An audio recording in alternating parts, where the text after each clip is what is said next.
হারিয়ে যাব একদিন আমি, রব না ভুবনে চিরদিন। হারিয়ে যাব একদিন আমি, রব না ভুবনে চিরদিন। ক্ষমা করে দিও তোমরা আমায়, ভুল করে থাকি যদি কোনো দিন। হারিয়ে যাব একদিন আমি, রব না ভুবনে চিরদিন। উপস্থিত ঐতিহ্যবাহী ব্রাহ্মণবাড়িয়া জেলার অন্তর্গত আশুগঞ্জ উপজেলাধীন সোনারামপুর মধ্যপাড়া মরহুম জালাল খাঁ সাহেবের বাড়ির মোড় সংলগ্ন মধ্যপাড়া যুব সমাজের উদ্যোগে ওলিয়ে কামেল শাহ সুফি হজরত মাওলানা শাহ সাহেব হুজুরের স্মরণে আয়োজিত আজকের এই 15তম বার্ষিক, মুখে তো ঠিকই বলি, কিন্তু কোনো কোনো ক্ষেত্রে দেখবেন এই পৃথিবীতে কিছু সম্পদশালী মানুষ যদি হয়ে যায়, আত্ম অহংকার চলে আসে, ফখরিয়তের বসে কেউ কেউ বলে আমি 60টা বাড়ির মালিক, আমি 5খানি জায়গার মালিক, আমি 5টা বাড়ির মালিক, 60টা গাড়ির মালিক। এরকম কিছু লোক আছে না নাই? আপনারা বলুন, আসল মালিক আমরা নাকি আল্লাহ? আসল মালিক কে? আসল মালিক আল্লাহ। এই জন্য সূরা আল ইমরানে আল্লাহ পাক স্পষ্ট করে বলেছেন, কুলিল্লাহুম্মা মালিকাল মুলকি তুতিল মুলকা মান তাশা ওয়া তানজিউল মুলকা মিম্মান তাশা। আল্লাহ বলেন, ওগো হাবিব, আপনি জগৎবাসীকে জানাইয়া দেন সমস্ত রাজ্যের মালিক একমাত্র আমি আল্লাহ। আল্লাহ কয়, হাবিব আপনি বলেন, আমি ইচ্ছে করলে রাজত্ব দিতে পারি, ইচ্ছে করলে রাজত্ব কেড়ে নিতে পারি, একমাত্র ক্ষমতা কার? যুবক ভাইয়ের আমার, এত সুন্দর ঘোষণা পাওয়ার পরেও লক্ষ্য করে দেখবেন এই সমাজের মধ্যে কিছু কিছু মানুষ অহংকারের বসে রিয়া করে, দেখবেন তারা ফখরিয়তের বসে অহমিকা চলে আসে। অনেক ভাইয়েরা সম্পদের বাহাদুরি করে, সম্পদ নিয়ে বাহাদুরি করে, কিন্তু আল্লাহ রাব্বুল আলামিন ফকিরকে বাদশা বানায়, বাদশাকে ফকির বানায়। কথা বলেন ঠিক না বেঠিক? অনেক সময় লক্ষ্য করে দেখবেন এই পৃথিবীর মধ্যে এমন কিছু কিছু মানুষ আছে যারা অঢালা সম্পদের মালিক ছিল, কিন্তু কালের বিবর্তনে ওই লোকগুলা রাস্তার ভিখারি হয়ে যায়। আবার দেখবেন কিছু কিছু মানুষ রাস্তার ভিখারি ছিল, কিন্তু কালের বিবর্তনে দেখবেন কোটিপতি হয়ে যায়। আছে না নাই? আমরা যদিও মুখে মুখে বলি অমুকের কিছু ছিল না, অমুকের ছিল আজকে নাই, আমরা যতই বলি না কেন এগুলা আমার আপনার মুখের কথা নয়, এইগুলা হচ্ছে কোরআনের কথা। আল্লাহ রাব্বুল আলামিন সম্পদ দিতেও পারেন, সম্পদ নিতেও পারেন। কথা বলেন ঠিক কিনা? আবার সম্পদ পায়া কিছু কিছু মানুষের মধ্যে অহংকার চলে আসে, এই জন্য অহংকারীকে আল্লাহ পছন্দ করে না। আর যারা উদার মনে আল্লাহর পথে খরচ করে, যারা উদার মনে আল্লাহর পথে খরচ করে, আল্লাহ রাব্বুল আলামিন সূরা বাকারার 262 নম্বর আয়াতে কারিমার মাধ্যমে বলতেছেন, বিসমিল্লাহির রহমানির রহিম,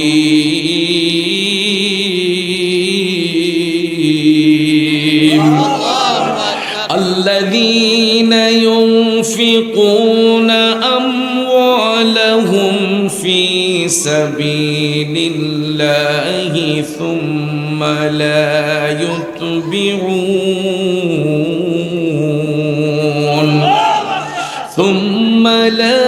يتبعون ما أنفقوا منا ولا أذى لهم أجرهم عند ربهم। উচ্চস্বরে বলুন আল্লাহু আকবার। আল্লাহ রাব্বুল আলামিন বলে, ও জগৎবাসীরা, তোমাদের মধ্যে যারা নিজেদের ধন সম্পদ আল্লাহর পথে খরচ করো, যারা নিজেদের ধন সম্পদ আল্লাহর পথে ব্যয় করে, ব্যয় করতে যাইয়া কোনো ধরনের অহংকার করে না, রিয়া করে না, ফখর করে না, এবং কোনো মানুষকে কষ্ট দেয় না, আল্লাহ তাআলা বলেন ওই সমস্ত ব্যক্তিদের জন্য আমি আল্লাহর পক্ষ থেকে রয়েছে ক্ষমা এবং উত্তম পুরস্কার। জুড়ে কি আল্লাহু আকবার বলবেন না? সঙ্গে সঙ্গে আল্লাহ বলেন, ওয়ালা খাউফুন আলাইহিম ওয়ালা হুম ইয়াহজানুন। এরা কখনো টেনশন যুক্ত হবে না, পেরেশানি যুক্ত হবে না, কারণ তাদের হেফাজত করবেন আল্লাহ। কথা কোন ঠিক না বেঠি? অর্থাৎ যারা ধন সম্পদ পাওয়ার পরে আল্লাহর পথে খরচ করে, খরচ করতে যাইয়া যারা অহংকার দেখায় না, ফখর দেখায় না, এবং কোনো মানুষকে কষ্ট দেয় না, আল্লাহ তাআলা এদের বিষয়ে বলেছেন আমি তাদের জন্য ক্ষমা রেখেছি, আমার দরবারে উত্তম পুরস্কার রেখেছে, এবং এরা কখনো টেনশন যুক্ত হবে না, দুনিয়া তো হবে না, আখিরাত হবে না, কারণ তাদের হেফাজত করেন আল্লাহ। জোরে কোন সুবহানাল্লাহ। যেই কথাটা বোঝাতে চেয়েছি, বর্তমানে আমাদের সমাজের মধ্যে কিছু কিছু লোক দেখবেন সম্পদ পাওয়ার পরে এরা যদিও কেউ আল্লাহর পথে খরচ করে, তখন দেখবেন তাদের মধ্যে অহংকার চলে আসে, রিয়া চলে আসে, ফখর চলে আসে। আসে না? অনেক দেখবেন কয় আমারে প্রধান অতিথি দিলে টাকা 40,000 দিব, বিশেষ অতিথি দিলে কয় 10,000 দিব। নামের পাগল, কথা কোন ঠিক না বেঠিক? পদের পাগল, আমাকে সভাপতি দিতে হবে, প্রধান অতিথি দিতে হবে, বিশেষ অতিথি দিতে হবে, দিলে পরে দেখবেন টাকার অ্যামাউন্ট পদ পদবি অনুসারে বেড়ে যায়, কমে যায়। এইগুলা আল্লাহ পাবার জন্য নয়, এইগুলার মাধ্যমে দুনিয়াতে আত্ম অহমিকা চলে আসে। কথা কোন ঠিক না বেঠে? এই জন্য ভাইয়ের আমার, সম্পদ আল্লাহর দেওয়া আমানত, সম্পদ নিয়ে কখনো বড়াই করতে নাই, সম্পদ নিয়ে কখনো ফখর করতে নাই, কারণ সম্পদ নিয়ে যদি ফখর করা যাইতো, পৃথিবীর মধ্যে সবচাইতে বেশি ফখর দেখাতে পারতেন আমার নবীর প্রিয় সাহাবী হযরতে উসমান যুন্নুরাইন রাদিয়াল্লাহু তাআলা আনহু। আওয়াজ করে বলুন ঠিক না বেঠে? এত পরিমাণ সম্পদ আল্লাহ রাব্বুল আলামিন হযরতে উসমান রাদিয়াল্লাহু তাআলা আনহুকে দিয়েছিলেন।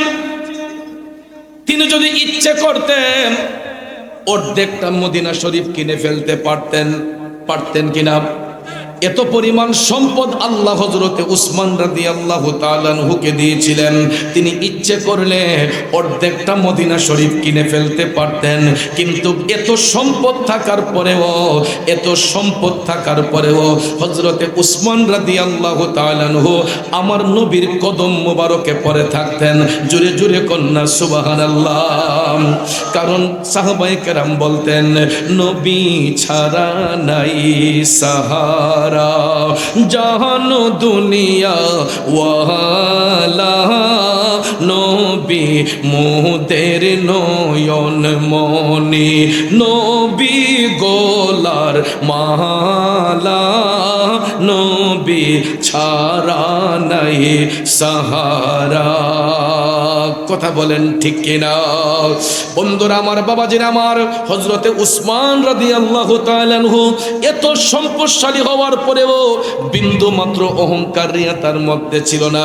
এর একটা বাস্তব উদাহরণ নিয়ে যান। ইসলামের প্রথম যুগে যখন মুসলমানদের সংখ্যা ছিল একেবারে কম, ইসলামের প্রথম যুগে মুসলমানের সংখ্যা যখন একেবারে কম, তখন কাফের মুশরিকরা ষড়যন্ত্র করেছিল আমার দয়াল নবীকে কতল করবে। জোরে কোন নাউজুবিল্লাহ। কাফের মুশরিকরা ষড়যন্ত্র করেছে। আচ্ছা, বাচ্চাগুলোর একটু থামান না, অতিরিক্ত ডিস্টার্ব হচ্ছে, মাহফিলের একটা পরিবেশ লাগে, এভাবে সাইড টক হলে কথা বলতে কষ্ট হয়। একটু স্বেচ্ছাসেবকদেরকে বলবো, বাচ্চাদেরকে বুঝায় ভালোবাসা দিয়ে তাদেরকে বসান। একটু দুরূদ শরীফ পড়েন, আল্লাহুম্মা সাল্লি আলা সাইয়্যিদিনা মাহাদনা বিয়ানা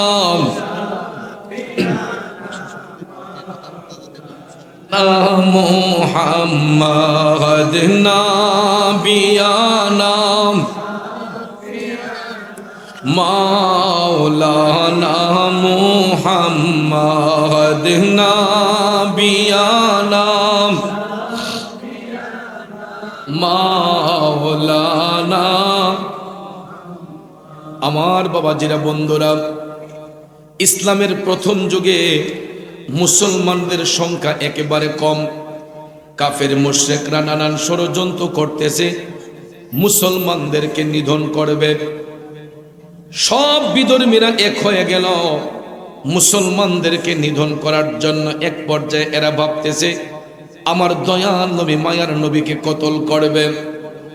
যখন মদিনার কামলিওয়ালা নবী বুঝতে পারলেন, তখন আল্লাহর হাবিব চিন্তা করলেন যেইভাবেই হোক কাফেরদের মোকাবেলা করতে হবে, কারণ মুসলমানরা দুর্বল নয়। মুসলমানদের পক্ষে আছেন কে? জোরে বলেন কে?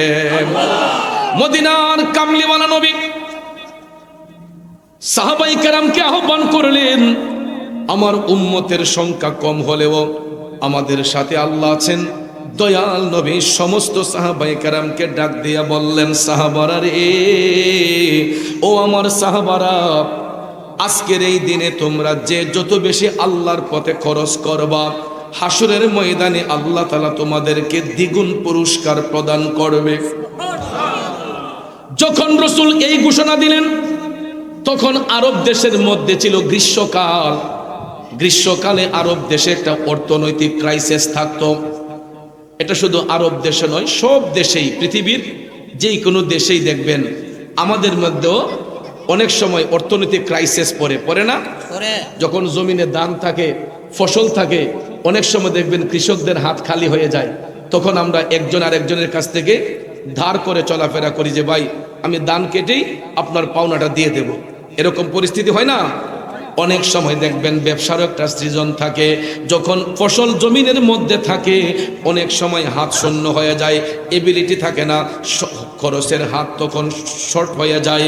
মদিনার কামলিওয়ালা নবী সাহাবাই কেরামকে যখন ডাকলেন, তখন আরব দেশে গ্রীষ্মকাল, সাহাবাই কেরামের হাত একেবারে শূন্য, টাকা পয়সা নাই।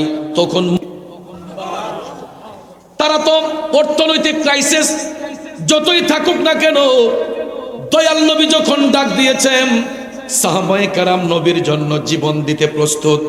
বলো মুসলমান, আমরা নবীর জন্য জীবন দিতে চাই কি চাই না?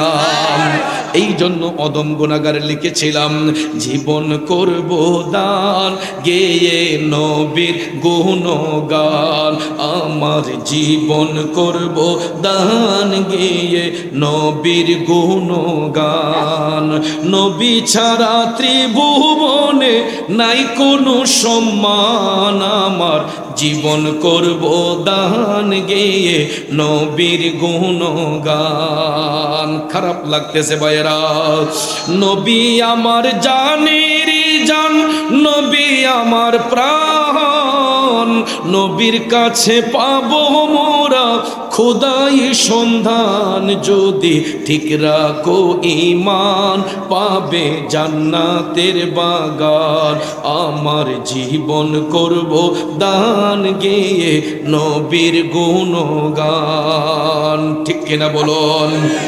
মদিনার কামলিওয়ালা নবী সাহাবাই কেরামকে ডাক দিয়া বললেন, সাহাবারা রে, আজকের এই দিনে তোমরা যে যত বেশি আল্লাহর পথে খরচ করবা, হাসরের ময়দানে আল্লাহ তাআলা তোমাদেরকে দ্বিগুণ পুরস্কার প্রদান করবেন। এই ঘোষণা পাইয়া সাহাবাই কেরাম গরিব হওয়া সত্ত্বেও যার যার সামর্থ্য অনুসারে আল্লাহর পথে খরচ করা শুরু করে দিলেন। এমন সময় দেখা যায় পৃথিবীর ইন্টারন্যাশনাল শিল্পপতি, পৃথিবীর সবচাইতে ধনাঢ্য ব্যক্তি, আমার দয়াল নবীর প্রিয় সাহাবী হযরতে উসমান রাদিয়াল্লাহু তাআলা আনহু মদিনা শরীফের একটা মাঠের মধ্যে 1000 উট 100 ঘোড়া এনে হাজির করলেন। সুবহানাল্লাহ! 1000 উট যদি একটা মাঠে রাখা হয়, কতটুক জায়গার প্রয়োজন? মদিনা শরীফের বিশাল বড় একটা মাঠে হযরতে উসমান রাদিয়াল্লাহু তাআলা আনহু 1000 উট 100 ঘোড়া এনে হাজির করলেন। আমার মদিনার কামলিওয়ালা নবী এত বিশাল বড় উটের কাফেলা দেখে, প্রায় 1000 উট, 100 ঘোড়া, ঘোড়াগুলাও এগুলা যুদ্ধের ময়দানের জন্য ফিট ফর। এত সুন্দর সুন্দর তেজি ঘোড়া, 100 ঘোড়া যুদ্ধের ময়দানে মোকাবেলার জন্য, আর যুদ্ধের ময়দানে খরচ করার জন্য 1000 উট 100 ঘোড়ায় না হযরত উসমান হাজির করলেন। মদিনার কামলিওয়ালা নবী দেখা বলতেছেন, এই দানটা কে করলো? এতগুলা উট, এতগুলা ঘোড়া কে দিতে পারলো? তখন হযরত উসমান নবীজির পিছনে দাঁড়িয়ে রইলেন। দয়াল নবী যখন ডাক দিলেন, এটা কে দিল? সমস্ত সাহাবায়ে কেরাম হযরতে উসমান রাদিয়াল্লাহু তাআলা আনহুর দিকে তাকায়া রইছেন। হযরতে উসমান তখন পকেট থেকে আরো নগদ 1000 স্বর্ণ মুদ্রা, কয় হাজার? তখনকার সময়ের 1000 স্বর্ণ মুদ্রা বর্তমান সময়ের কত কোটি টাকা হইতে পারে চিন্তা করে দেখবেন। 1000 স্বর্ণ মুদ্রা হযরতে উসমান নবীর হাতে দিয়ে বললেন, নবী গো, ইয়া রাসূলুল্লাহ, আমি আপাতত 1000 উট, 100 ঘোড়া, 1000 স্বর্ণ মুদ্রা প্রদান করলাম। ইয়া রাসূলুল্লাহ, আমার দান অব্যাহত থাকবে, চলমান থাকবে।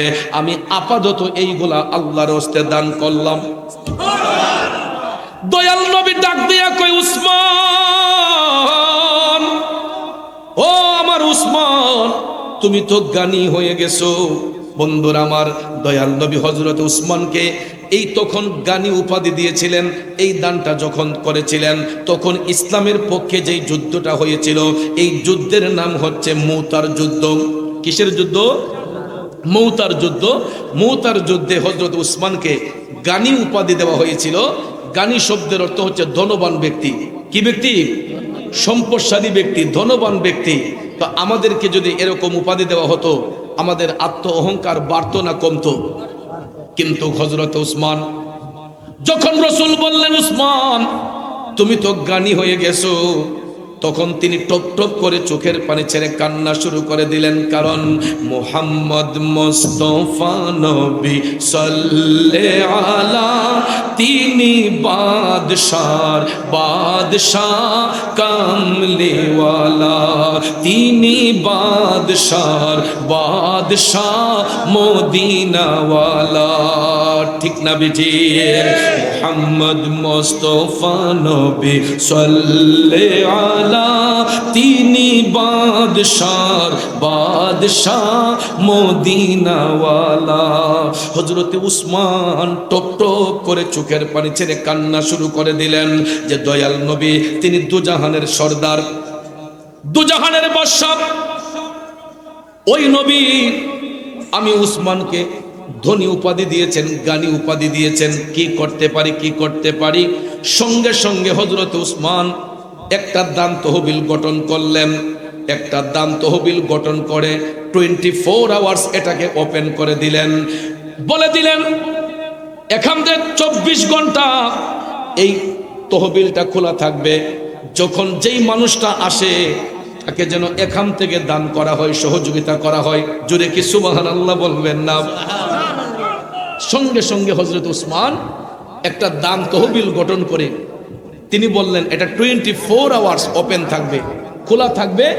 এখান থেকে 24 ঘন্টা আল্লাহর পথে খরচ করা হবে। সুবহানাল্লাহ। আমার রাসূল এই দৃশ্য দেখে সাহাবায়ে কেরামের মাজলিসের মধ্যে বৈশা মদিনার কামলিওয়ালা নবী বলতেছেন, হাসরের ময়দানে 2 শ্রেণীর লোক সবার উপরে থাকবে। কয় শ্রেণীর? দয়াল নবী বলতেছেন, হাসরের ময়দানে 2 শ্রেণীর লোক সবার উপরে থাকবে, এদের কপালের মধ্যে নূরে ঝলঝল করবে। সাহাবায়ে কেরাম ডাক দিয়ে বললেন, নবী গো, ইয়া রাসূলুল্লাহ, এই ভাগ্যবান লোকগুলা কারা নবী গো? প্রথম শ্রেণীর লোক কারা? আমার দয়াল নবী বললেন, প্রথম শ্রেণীর লোক হবে হক্কানি আলেম, যারা এলেম অর্জন করবে, যাদের সিনার মধ্যে এলেম অর্জন করার পরে এটা 24 ঘন্টা বিতরণ করতে গিয়ে কৃপণতা করে না, মানুষকে শিখাইতে গিয়ে কৃপণতা করে না। এই হক্কানি আলেমরা হাসরের ময়দানে সবার উপরে থাকবে। সাহাবায়ে কেরাম ডাক দিলেন, নবী গো, দ্বিতীয় শ্রেণীর লোকগুলা কারা? আমার মদিনার কামলিওয়ালা নবী তখন বললেন, দ্বিতীয় শ্রেণীর লোকগুলা হবে তারা যারা মুক্ত হস্তে, রিয়া মুক্ত হইয়া, হিংসা মুক্ত হইয়া, ফখর মুক্ত হইয়া আল্লাহর পথে যারা দান করতে গিয়া কৃপণতা করে না, 24 ঘন্টা যারা আল্লাহর পথে খরচ করতে রাজি থাকে, ওই দানকারী হাসরের ময়দানে সবার উপরে থাকবে এবং তাদের কপালের মধ্যে নূরে ঝলঝল করবে। জোরে কোন সুবহানাল্লাহ। এই জন্য যুবক ভাইয়ের আমার, হযরত উসমান রাদিয়াল্লাহু তাআলা আনহু এত সম্পদশালী হওয়ার পরেও বিন্দু মাত্র অহংকার ফখর তার মধ্যে ছিল না। তিনি অকাতরে আল্লাহর পথে খরচ করতেন। হঠাৎ একদিন দেখা যায় একজন গরিব মানুষ, নবীর সাহাবী, গরিব একজন সাহাবী মদিনার কামলিওয়ালা নবীর কাছে গিয়ে সালাম দিলেন। সালাম দিয়া বলতেছেন, নবী গো, আমি একটা অসহায় মানুষ, আমাকে কিছু সাহায্য সহযোগিতা করেন। আপনারা বলেন, আমার নবীর কাছে কোনো জিনিস কমতি আছে? সাহাবী নবীর কাছে গিয়া চাইলেন, ইয়া রাসূলুল্লাহ, আমাকে একটু সাহায্য করেন। আমার রসুল মুহূর্তের মধ্যে ওই সাহাবীকে বাদশা বানাইতে পারতেন কিনা? যেহেতু বন্টনের দায়িত্ব নবীর কাছে দেওয়া হয়েছে, এটা সর্ষা পরিমাণ থাকলেও আমার রসুল কোটি গুণ বাড়াইয়া দিতে পারতেন, ঠিক কিনা? এখানে আমার দয়াল নবীজি হযরতে উসমান রাদিয়াল্লাহু তাআলা আনহুর একটা ঈমানের পরীক্ষা নিয়েছেন। সুবহানাল্লাহ। সুবহানাল্লাহ। রসুল ভাবলেন যে আমি দেখব আমার গরিবদের প্রতি আমার উসমানের দরদটা কেমন, যে উসমান কি শুধু ধনীদেরকেই পছন্দ করে, আমি রসুলকেই পছন্দ করে, নাকি গরিবদের প্রতিও আমার উসমানের দরদ আছে। ভাইয়ার আমার রসুল এই ঈমানটা পরীক্ষা করতে হযরতে উসমান রাদিয়াল্লাহু তাআলা আনহুর উদারতাটা দেখার জন্য মূলত এই কথাটা রসুল ওই গরিব ব্যক্তিকে বললেন যে এই মুহূর্তে আমি তোমাকে কিছু দিতে পারবো না, তুমি একটা কাজ করো, তুমি আমার উসমানের কাছে যাও। সুবহানাল্লাহ। আমাদের দেশেও দেখবেন কিছু কিছু ধনী মানুষ, তাদের ড্রয়িং রুমের ভিতরে গরিব লোকদের স্থান হয় না, আছে না? এরা গরিবদেরকে মনে করে যে ড্রয়িং রুমে গিয়ে বসলে না জানি সোফাটা ময়লা হয়ে যায়। এই জন্য দেখবেন কিছু কিছু বিত্তবান লোক তাদের ড্রয়িং রুমে গরিবদেরকে বসার জন্য কোনো প্লেস থাকে না, ওই আলগাতে দেখবেন ব্রেঞ্চি বিছায় রাখে, ডেস্ক বিছায় রাখে, কারণ গরিব মানুষরা যাতে ভিতরে প্রবেশ করতে না পারে। আছে না এরকম? যুবক ভাইয়ার আমার, সত্যিকারের মুমিন ব্যক্তি যারা হয়, মুমিন ব্যক্তিদের অন্তরে কোনো অহংকার থাকে না, মুমিন ব্যক্তিদের অন্তরের মধ্যে কোনো ফখর থাকে না। কারণ ধনী হোক গরিব হোক, মানুষ যদি মানুষের দরদ না থাকে, মানুষ যদি মানুষের প্রতি উদারতা না থাকে, কোটি টাকার মালিক হলো যেই কোনো মুহূর্তে ওই লোকটা রাস্তার ভিখারি হইতে পারে কি পারে না? এই জন্য কবি বলেছেন, মন ভাঙ্গে না মসজিদে ভাঙ্গে, ভাঙ্গে আমার আল্লাহর ঘর, ভাঙ্গে আমার আল্লাহর ঘর, মন মন্দিরে আল্লাহর বাড়ি, ব্যথা দিস না তার ভিতর। ঠিক না বেজে? মানুষের দিলের মধ্যে আঘাত দিলে ওই বান্দা যতক্ষণ ক্ষমা না দেয়, আল্লাহ তাআলাও ক্ষমা দেয় না। এই জন্য বাজানো মুমিন ব্যক্তি যারা হয়, এরা কখনো কেউ কাউকে কষ্ট দিতে পারে না। এই গরিব সাহাবী আমার নবীর কাছে গিয়ে যখন সাহায্যের আবেদন করলেন, রসুল বললেন, উম্মত, এই মুহূর্তে আমি তোমাকে কিছু দিতে পারছি না, তুমি একটা কাজ করো, তুমি আমার উসমানের কাছে চলে যাও। কারণ উসমান তো জ্ঞানী, ধনী ব্যক্তি, এই জন্য রসুল বললেন তুমি আমার উসমানের কাছে যাও। তো লোকটা তখন ভাবলো যে রসুল যেখানে বলছেন, অবশ্যই হযরত উসমানের কাছে গেলে মোটা অঙ্কের একটা অ্যামাউন্ট পাওয়া যাবে, ঠিক কিনা? তখন এই গরিব ভদ্রলোক নবীর সাহাবী তিনি হেঁটে হেঁটে হযরতে উসমান রাদিয়াল্লাহু তাআলা আনহুর বাড়ির আঙ্গিনায় আসলো। আয়েশা কি দেখতেছে?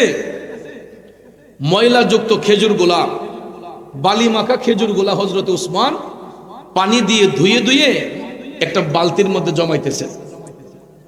সুবহানাল্লাহ। এই গরিব সাহাবী এই দৃশ্য দেখে কয়, আয় হায়, রসুল আমাকে কার কাছে পাঠাইলেন? এ তো দেখছি বেশি কৃপণ লোক, ময়লা খেজুরগুলা পানি দিয়ে ধুইয়া বালতিতে জমাইতেছে। এবারে বলে আবার শিল্পপতি, টাকাওয়ালা, কই এবারে নিজে খাইবো কি আমারে দিব কি? তখন কয় না না না, এই লোকের কাছে চাওয়া যাবে না। কই যেই লোকে ময়লা খেজুর টুকাইয়া পানি দিয়া দইয়া বালতিতে রাখে, এই লোকে নিজেই চলবো কি আমারে দিব কি? তখন এই সাহাবী হাইটা হাইটা নবীজির কদম মোবারকে গেলেন। আমার রাসূল ডাক দিলেন, উম্মত কি ব্যাপার, কিছু পাইছনি? সাহাবী ডাক দিয়া কয়, নবী গো, আপনার উসমান খুবই কৃপণ লোক। আমার দয়াল নবী মুস্কি মুস্কি হাসতেছেন। কি ব্যাপার, কেন, কি জন্য বললাই কথা? কয় নবী গো, আপনার উসমান বালি মাখা খেজুর গোলা, ময়লা যুক্ত খেজুর গোলা পানি দিয়া ধুয়ে ধুয়ে বালতির মধ্যে সেভ করতেছে। সে নিজেই চলবো কেমনে, আমারে দিব কেমনে? এই জন্য আমি আপনার উসমানের কাছে কিছুই চাই নাই, চলে আসছি। দয়াল নবী মুস্কি মুস্কি হাইসা তাকে বললেন, তুমি এখন আবার আমার উসমানের কাছে যাও। দ্বিতীয়বার রসুল আবার বললেন যে তুমি আমার উসমানের কাছে যাও। কি একটা অবস্থা! দ্বিতীয়বার আমার রসুল আবারও বললেন তুমি আমার উসমানের কাছে যাও। গভীর মনোযোগ। ওই গরিব সাহাবী দ্বিতীয়বার আবার তিনি রওনা হইলেন। আইসতে আসতে হযরত উসমানের বাড়ির কাছে যখন আসলো, বাড়িতে ঢোকার আগে শোনা যাচ্ছে হযরত উসমান কাকে যেন বকাঝোকা করতেছেন। সাহাবী হযরত উসমান রাদিয়াল্লাহু তাআলা আনহু ওনার ঘরের কর্মচারীদেরকে তিনি বকাবকি করতেছেন। ওই কিরে আজকা দিয়ে আরেক দরবার বকাবকি করে কেন, একটু দেখি তো।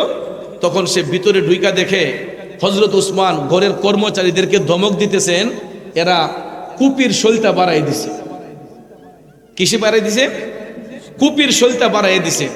তো কুপি তো আমরা যারা এখন আমাদের ব্রিজে আর এরা চিনবে, এখনের বাচ্চারা কুপি চিনে না, কারণ কুপির ব্যবহার নাই। ঠিক না ঠিক?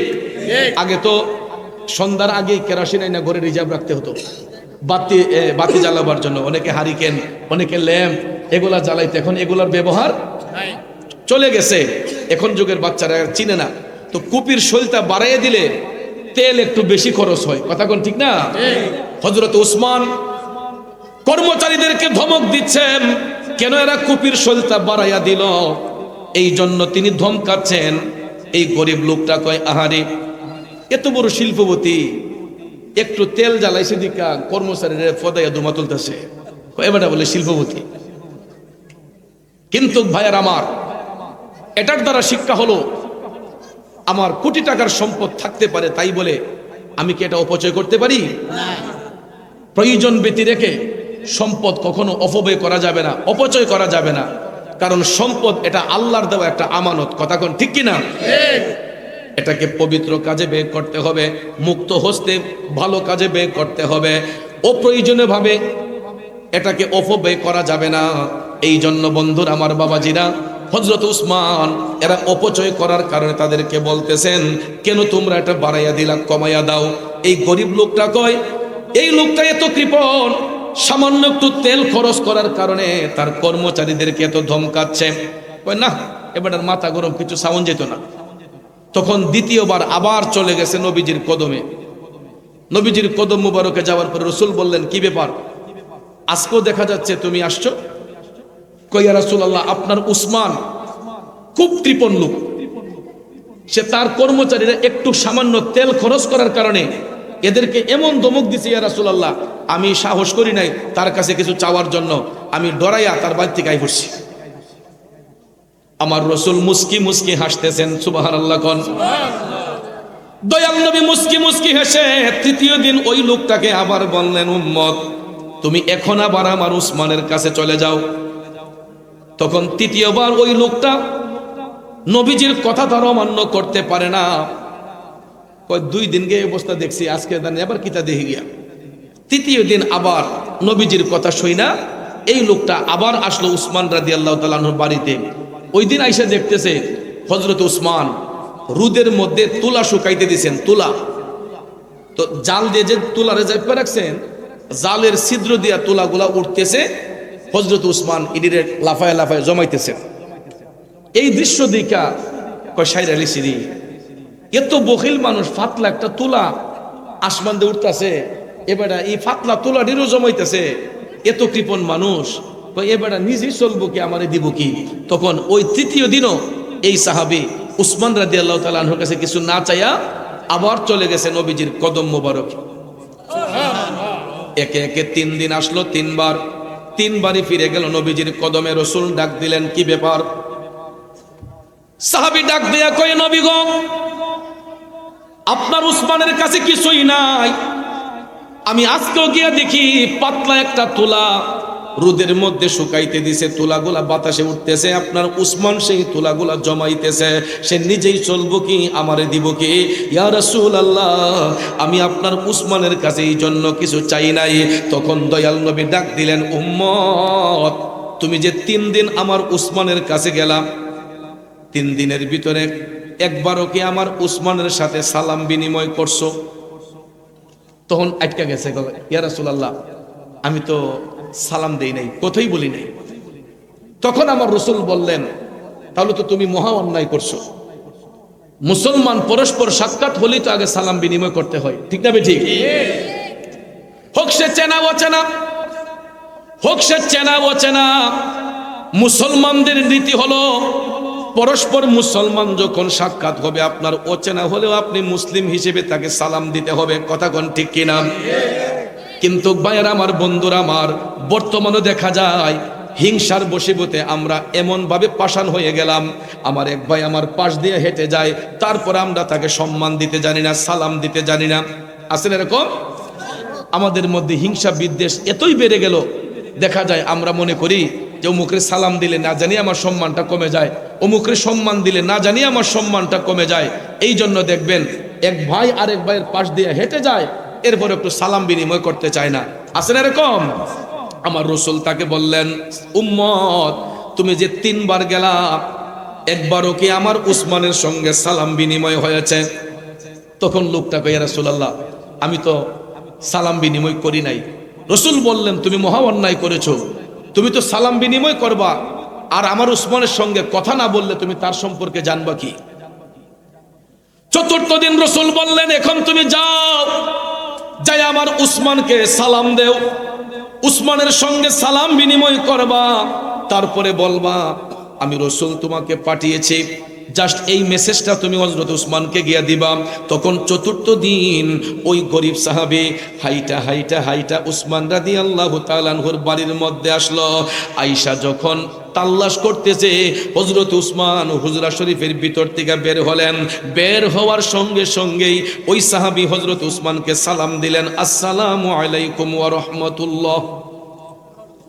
হযরত উসমান সালামের জবাব দিয়ে একটু মুস্কি হাসি দিয়ে বললেন, ভাই, আমি ইতিপূর্বে দেখেছি আপনি আরো 3 দিন আমার বাড়িতে আসছেন, কিন্তু আমি যখন আমার কাজ সেরে আপনাকে তাল্লাশ করতে যাই, গিয়ে দেখি আপনি আমার সীমানার ভিতরেই নাই।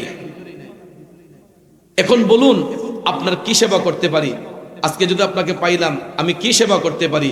তখন ওই সাহাবী ডাক দিয়া কয়, উসমান, আমাকে দয়াল নবী আপনার কাছে পাঠিয়েছেন। আমি একজন গরিব মানুষ, আমার চলতে বড় কষ্ট হয়, আমাকে কিছু সাহায্যের জন্য আমি নবীজির কাছে গিয়েছিলাম। রসুল বলেছেন আপনি নাকি জ্ঞানী, এই জন্য দয়াল নবী আপনার কাছে আমারে পাঠাইছেন। এই কথা শোনার সঙ্গে সঙ্গে হযরত উসমান টপ টপ করে চোখের পানি ছেড়ে কান্না করে দিলেন যে দুজাহানের বাদশা নবী, যেই নবীর কাছে আমার আল্লাহ বন্টনের দায়িত্ব দিয়েছে, ওই নবী হযরত উসমানের কাছে লোকটারে পাঠাইলেন।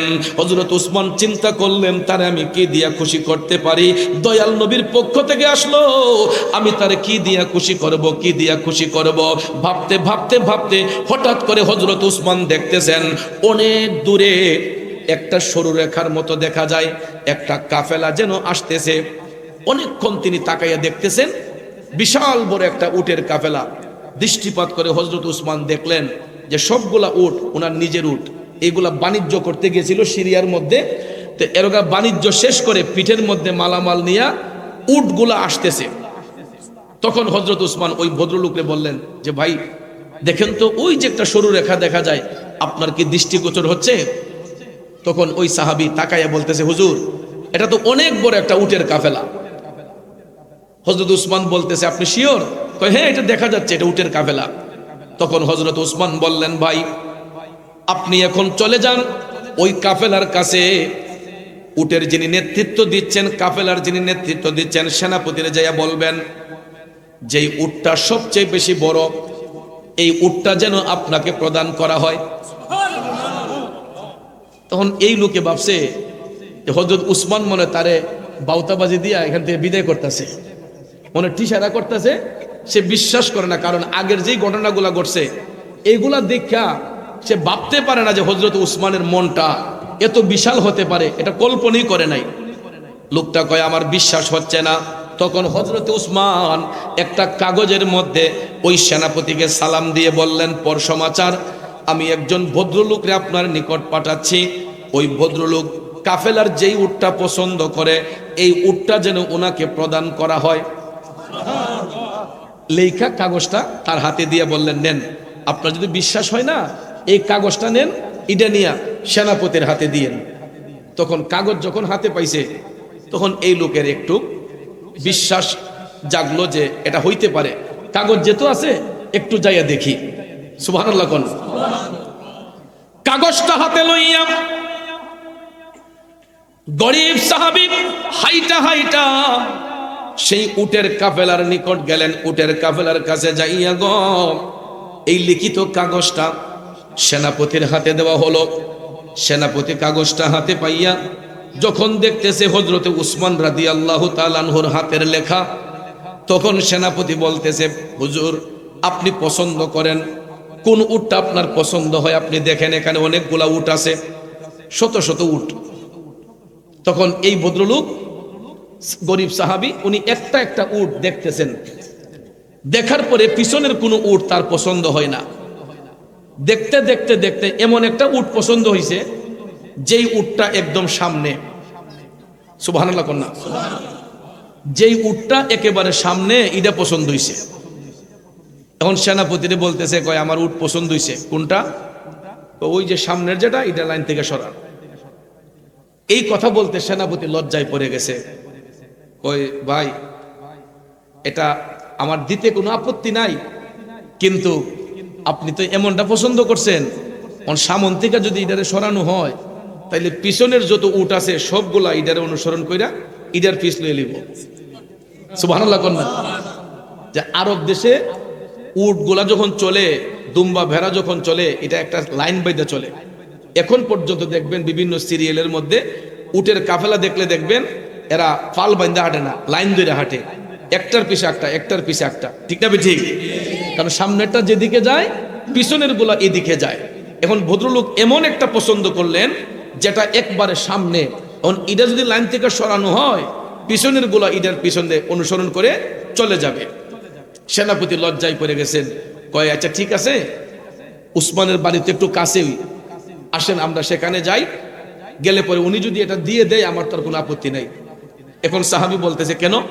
উনি না আমাকে বললেন যে যেটা আমার পছন্দ হয় এটাই যেন আমি নিয়ে নেই, দিবেন না কেন? তখন সেনাপতি বলতেছে, একটু অপেক্ষা করেন, আমি একজন বার্তাবাহক উসমানের বাড়িতে পাঠাচ্ছি, উনি যদি বার্তাবাহককে বলে দেন এটা দেওয়ার জন্য আমার দিতে কোনো আপত্তি নাই। ঠিক আছে, পাঠান। এরা অপেক্ষা করতেছে উট নিয়া। বার্তাবাহক চলে গেলেন হযরত উসমান রাদিয়াল্লাহু তাআলা আনহুর বাড়ির মধ্যে। হুজুর, আপনি এমন একজন লোক পাঠাইলেন যেই লোকটা এমন উট পছন্দ করছে, যেই উটটা একবারে সামনের সারিতে, একদম সামনের সারির যেই উট, এই উটটা ভদ্রলোক পছন্দ করছে। হুজুর, এখন এটা যদি লাইন থেকে সরানো হয় পিছনের বাকি উটগুলা এটার পিছনে অনুসরণ করে চলে যাবে। হযরতে উসমান এটা শোনার পরে সঙ্গে সঙ্গে বার্তাবাহককে বলতেছেন, বার্তাবাহক তাড়াতাড়ি যাও, তাড়াতাড়ি যায়া তুমি সেনাপতিরে বলো ভদ্রলোক যদি সামনের উটটা পছন্দ করে থাকে আর পিছনের উটগুলা যদি লাইন থেকে সরানোর পরে ইডারে অনুসরণ করে চলে যায়, সেনাপতিরে যাইয়া বলো আমার আল্লাহ একটা উটের মালিকানা আমার জিম্মায় রাখে নাই। তুমি তাড়াতাড়ি যাও, সেনাপতিকে যাইয়া বলো ওই ভদ্রলোক যদি সামনের সারির উটটা পছন্দ করে থাকে আর বাকিগুলা যদি এটারে অনুসরণ করে, সবগুলা উট যেন ওই ভদ্রলোকের জিম্মায় প্রদান করা হয়। আর জোরে জোরে কন্যা সুবহানাল্লাহ। এই জন্য আশিক কয় প্রেমিক কয় দুজাহানে কি যে হবে মোদের পরিচয়, প্রিয় নবীর গোলাম ছাড়া অন্য কিছু নয়, প্রিয় নবীর গোলাম ছাড়া অন্য কিছু নয়, দুজাহানে কি যে হবে মোদের পরিচয়, প্রিয় নবীর গোলাম ছাড়া অন্য কিছু নয়। ঠিক কিনা বলো বন্ধু? আমরা তো দুনিয়াদারি নিয়ে ব্যস্ত, সাহাবায়ে কেরাম তারা দুনিয়াদারি নিয়ে ব্যস্ত থাকতেন না। দুনিয়ার টাকা পয়সা, দুনিয়ার ধন দৌলত, দুনিয়ার সম্পদ তাদের কাছে তুচ্ছ ছিল। আল্লাহ নবীর ভালোবাসা সাহাবায়ে কেরামের কাছে শ্রেষ্ঠ ছিল। কথা কোন ঠিক কিনা? একটু ভাইবা দেখেন, এত বড় মনের অধিকারী ছিলেন হযরতে উসমান। শত শত উট, কিন্তু সামনের উটটা ওই গরিব সাহাবী পছন্দ করার কারণে তিনি বললেন বাকিগুলা যদি ইডার পিছনে চলে যায় আমার কোনো আফসোস নাই, সবগুলা উট যেন ওনাকে প্রদান করা হয়। তিনি সবগুলা উটের মালিকানা ওই গরিব সাহাবীকে প্রদান করে দিলেন, বুঝাইয়া দিলেন। চিৎকার মেরে কি সুবহানাল্লাহ বলবেন না? আর অথচ আমাদের দেশে দেখবেন কিছু কিছু ধনাঢ্য ব্যক্তি আছেন যাদেরকে আল্লাহ এবিলিটি দিয়েছেন, সামর্থ্য দিয়েছেন। এই যে শীত মৌসুম আসছে, দেখবেন এরা শীতের শীত বস্ত্র বিতরণের জন্য কয়েকটা কম্বল আইনা মানুষদের দাঁড় করাইয়া ছবি তুলল ফেসবুকে। এরপরে আরো আলগা থেকে দুই একজনে বলে মানবতার ফেরিওয়ালা। ঠিক না ঠিক? রমজান মাস আসতেছে সামনে, দেখবেন দোকানে গিয়া কয় আমারে 500 পিস জাকাতের কাপড় দাও, আমারে 1000 পিস জাকাতের কাপড় দাও। আচ্ছা বলেন তো, জাকাতের কি কোনো নির্দিষ্ট কাপড় আছে? কত বড় জাহেল মানুষ, চিন্তা করে দেখেন। কাপড়ের নাম দিয়ে দিছি, এটা বলে জাকাতের কাপড়। এটা কখনো করতে নাই, কারণ মানুষের মনে আঘাত দিতে নাই। আপনি বলতে পারেন যে ভাই আমাকে লো রেটের কিছু কাপড় দেন, কম রেটের কিছু কাপড় দেন, বা মিডিয়াম রেটের কাপড় দেন, হাই রেটের কাপড় দেন, কিন্তু আমরা গিয়ে যে নাম ফালাই দিলাম যে এটা জাকাতের কাপড়, এটার দ্বারা কিন্তু গরিবদের মনে কষ্ট হয়। কারণ ধনবান ব্যক্তিদের সম্পদের মধ্যে গরিবদের সম্পদ মিশ্রিত। আপনার জাকাত আপনি তাকে বুঝাইয়া দিবেন, এখানে কোনো আনুষ্ঠানিকতার প্রয়োজন নাই। জাকাতের সম্পদ আপনি নীরবে গিয়া গরিবদের বাড়িতে পৌঁছাই দিবেন। আপনি আনুষ্ঠানিকতা করে দিবেন কেন? তার যার যার বাড়িতে নিয়ে আপনি পৌঁছাই দিবেন, তাকে সম্মান দেয়া। আজকে হয়তো সে জাকাত খাবে, আগামী দিন সে জাকাত দিবে। এরকম পরিস্থিতি হতে পারে কিনা? আজকে হয়তো ওই ভদ্রলোক জাকাত খাওয়ার উপযুক্ত, আগামী দিন ওই ব্যক্তি জাকাত দেওয়ার সামর্থ্য আল্লাহ দিতে পারে। আমার বাস্তব অভিজ্ঞতা থেকে আমি দেখেছি, এই সমাজের মধ্যে, আমি আমার এলাকার মধ্যে দেখেছি, যেই লোকগুলা জাকাতের টাকা খাওয়ার জন্য আগে ভাগে বলে রাখতো আমাকে দিয়েন, আমাকে ফেতরার টাকা দিয়েন, আমি নিজের চোখে দেখেছি এই ছেলেগুলা এখন তারা 2 হাত ভরে তারা জাকাত প্রদান করে। তাইলে চিন্তা করে দেখেন, আমার আল্লাহ ফকিরে বাদশা বানাইতে পারে, বাদশারে ফকির বানাইতে পারে। কথা কোন ঠিক না বেঠে? এই জন্য আশিক কয় প্রেমিক কয় ইমানের পথে অবিচল থেকে আমার মরণ যেন হয়, ইমানের পথে অবিচল থেকে আমার মরণ যেন হয়। বাজানো ইমানি জিন্দেগি কাটান, ইমানি জিন্দেগি অতিবাহিত করেন। দেখবেন টাকা পয়সা ধন দৌলত এগুলা দুনিয়ার জন্য, আখেরাতে এইগুলা আমার আপনার কোনো কাজে আসবে না। খোদাই না করুক আমি মুরাদ চৌধুরী এখন যদি এখানে মারা যায়, আমাকে যে কত যত্ন কইরা এত সুন্দর একটা চেয়ারের মধ্যে আপনারা বসাইছেন, খোদাই না করুক স্টেজের মধ্যে বসা অবস্থায় আমার মরণ হতে পারে কি পারে না? কারণ আজরাইল আসিয়া প্রাণ করিব হরণ। হাই গো, আজরাইল আসিয়া প্রাণ করিব হরণ, নিজ গুণে সাহেব আল্লাহ করবা নিবারণ। আমার উপায় কি তখন, আমার আল্লাহ নিরঞ্জন, না জানি কি হালে আমার হইব মরণ। ঠিক না বেজি? বাজানো মৃত্যু যে কি জিনিস। এই যে ডেকোরেশনের কাপড় দিয়ে আমরা সামিয়ানা দিছে, গত 3 দিন আগে 4 দিন আগে নবীনগর উপজেলায় ব্রাহ্মণবাড়িয়ার নবীনগর উপজেলা কোনাঘাটা নামক একটা জায়গা আছে। এক ভদ্রলোক ডেকোরেশনের ব্যবসায়ী, তিনি রাতের বেলা প্রোগ্রাম কইরা কাপড়গুলা সুন্দর করে সেভ কইরা দোকানে নিয়ে রাইখা দোকানের মধ্যে সুস্থ শরীর নিয়ে ঘুমাইছে। সকালবেলা কাস্টমার গিয়া দরজার মধ্যে ডাকে, দরজা খুলে না। অনেকক্ষণ ডাকাডাকির পরে দরজা ভাঙ্গা যখন, শাটার ভাঙ্গা যখন দোকানের ভিতরে ঢুকা হইছে, দেখা যায় ডেকোরেশনের কাপড়ের উপরে ভদ্রলোক এমন সুন্দর করে জনমের ঘুম ঘুমাইছে। কেউ আর ডাইকা তারে সজাগ করতে পারে না। ঘুমের ঘরে লোকটার মরণ হয়ে গেছে। তাইলে চিন্তা করে দেখেন, আমরা যতই বাহাদুরি করি না কেন, এই যে আমি মুরাদ চৌধুরী আলোচনা করতেছি, এই চেয়ারে বসে আমার মরণ হতে পারে কি পারে না? খোদাই না করুক মরণটা যদি হয়ে যায়, আপনারা সঙ্গে সঙ্গে আমার ডেড বডিটা আপনার ঘরের বারান্দায় না হলে এই ফ্লোরের মধ্যে আমাকে শুয়াইয়া, চাটি নাই, বালিশ নাই, পাটি নাই, বালিশ নাই, দেখবেন পাক্কার উপর শোয়াইয়া একটা পাতলা চাদর দিয়া ঘুরে রাখবেন। তার আগে দেখবেন আমার গায়ের সেই ভারী ভারী কাপড়গুলা টান দিয়া খুলে ফেলবেন, এই চাদরটা খুলে ফেলবেন, আমার গায়ের পোশাকটা খুলে ফেললা আপনার আমার একটা পাতলা চাদর দিয়া ঢাইকা রাইখা হবিগঞ্জে খবর দিবেন যে আপনাদের মুরাদ চৌধুরী দুনিয়া থেকে বিদায় হয়েছে, লাশটা ইসা রিসিভ করেন। আমার স্বজনরা হাউমাউ করে কাইন্দা কাইন্দা আশুগঞ্জের মধ্যে আসবে, সোনারামপুরে আসবে আমার লাশ নেওয়ার জন্য। হয়তো একটা গাড়ি চাপ দিয়া আমার লাশটা হবিগঞ্জে নেওয়া হবে। আমি যে এত কোটি টাকা খরচ করে বাড়ি বানাইলাম, আমি যে এত দামি গাড়ি চড়লাম, তখন দেখবেন আমার স্বজনরা আমার ঘরের বক্স পালঙ্গে নিয়ে আমার আর রাখবে না। আমার ঘরের দামি রুমটার মধ্যে এসি লাগানো রুমটার ভিতরে আমার বডিটা রাখা হবে না।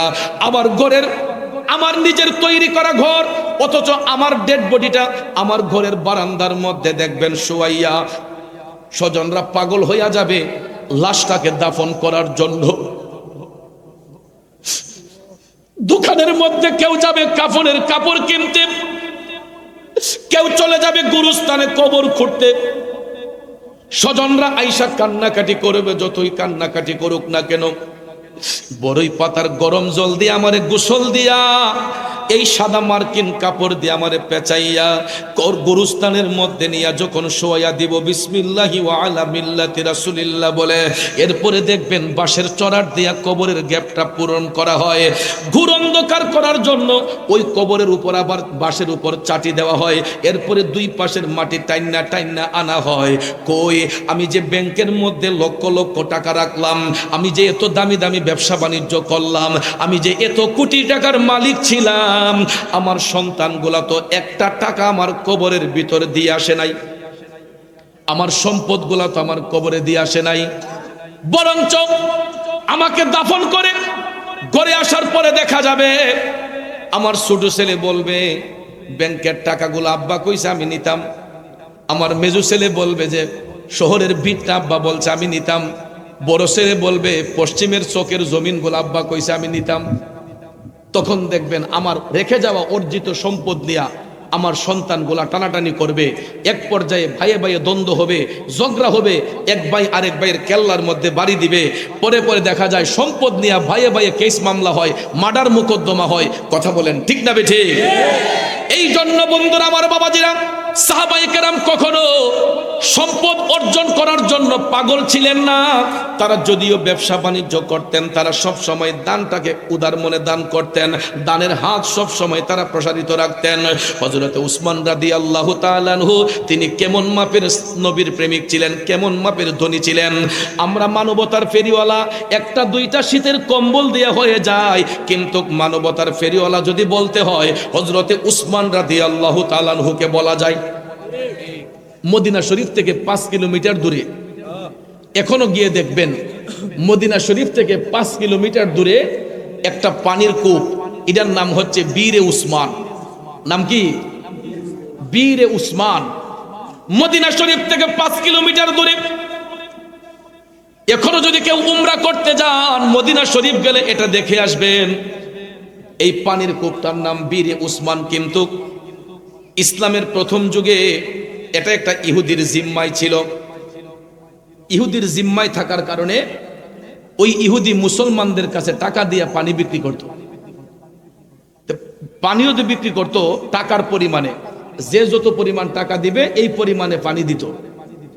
এখন ভাইয়ের আমার এবিলিটি কি সবার এক সমান থাকে? আমার হয়তো একটু বেশি, উনার কম, উনার বেশি উনার কম, বা উনার বেশি উনার কম, অনেকের এবিলিটি সমান নয়। এই জন্য সমস্ত মদিনার সাহাবীরা মিলে, মুসলমানরা মিলে তারা চলে গেলেন আমার নবীজির কদম মুবারকে। মদিনার সমস্ত মুসলমানরা আমার নবীর কদম মুবারকে যাইয়া বলতেছে, নবী গো, ইয়া রাসূলুল্লাহ, প্রতিদিন ইহুদির পানির কূপ থেকে পানি কিনাটা আমাদের জন্য কষ্ট হইয়া যায়। নবী গো, আমাদের তো এবিলিটি নাই, পানি যদি প্রতিদিন কিনে খাইতে হয় তাইলে আমরা চলমু কেমনে?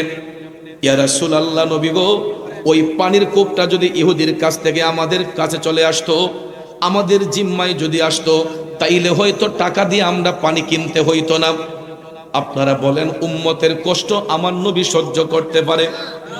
আরে উম্মতের কষ্ট নবী সইতে পারে না, যেজন হবে আপনা সেই তো মদিনা, যেজন হবে আপনা সেই তো মদিনা।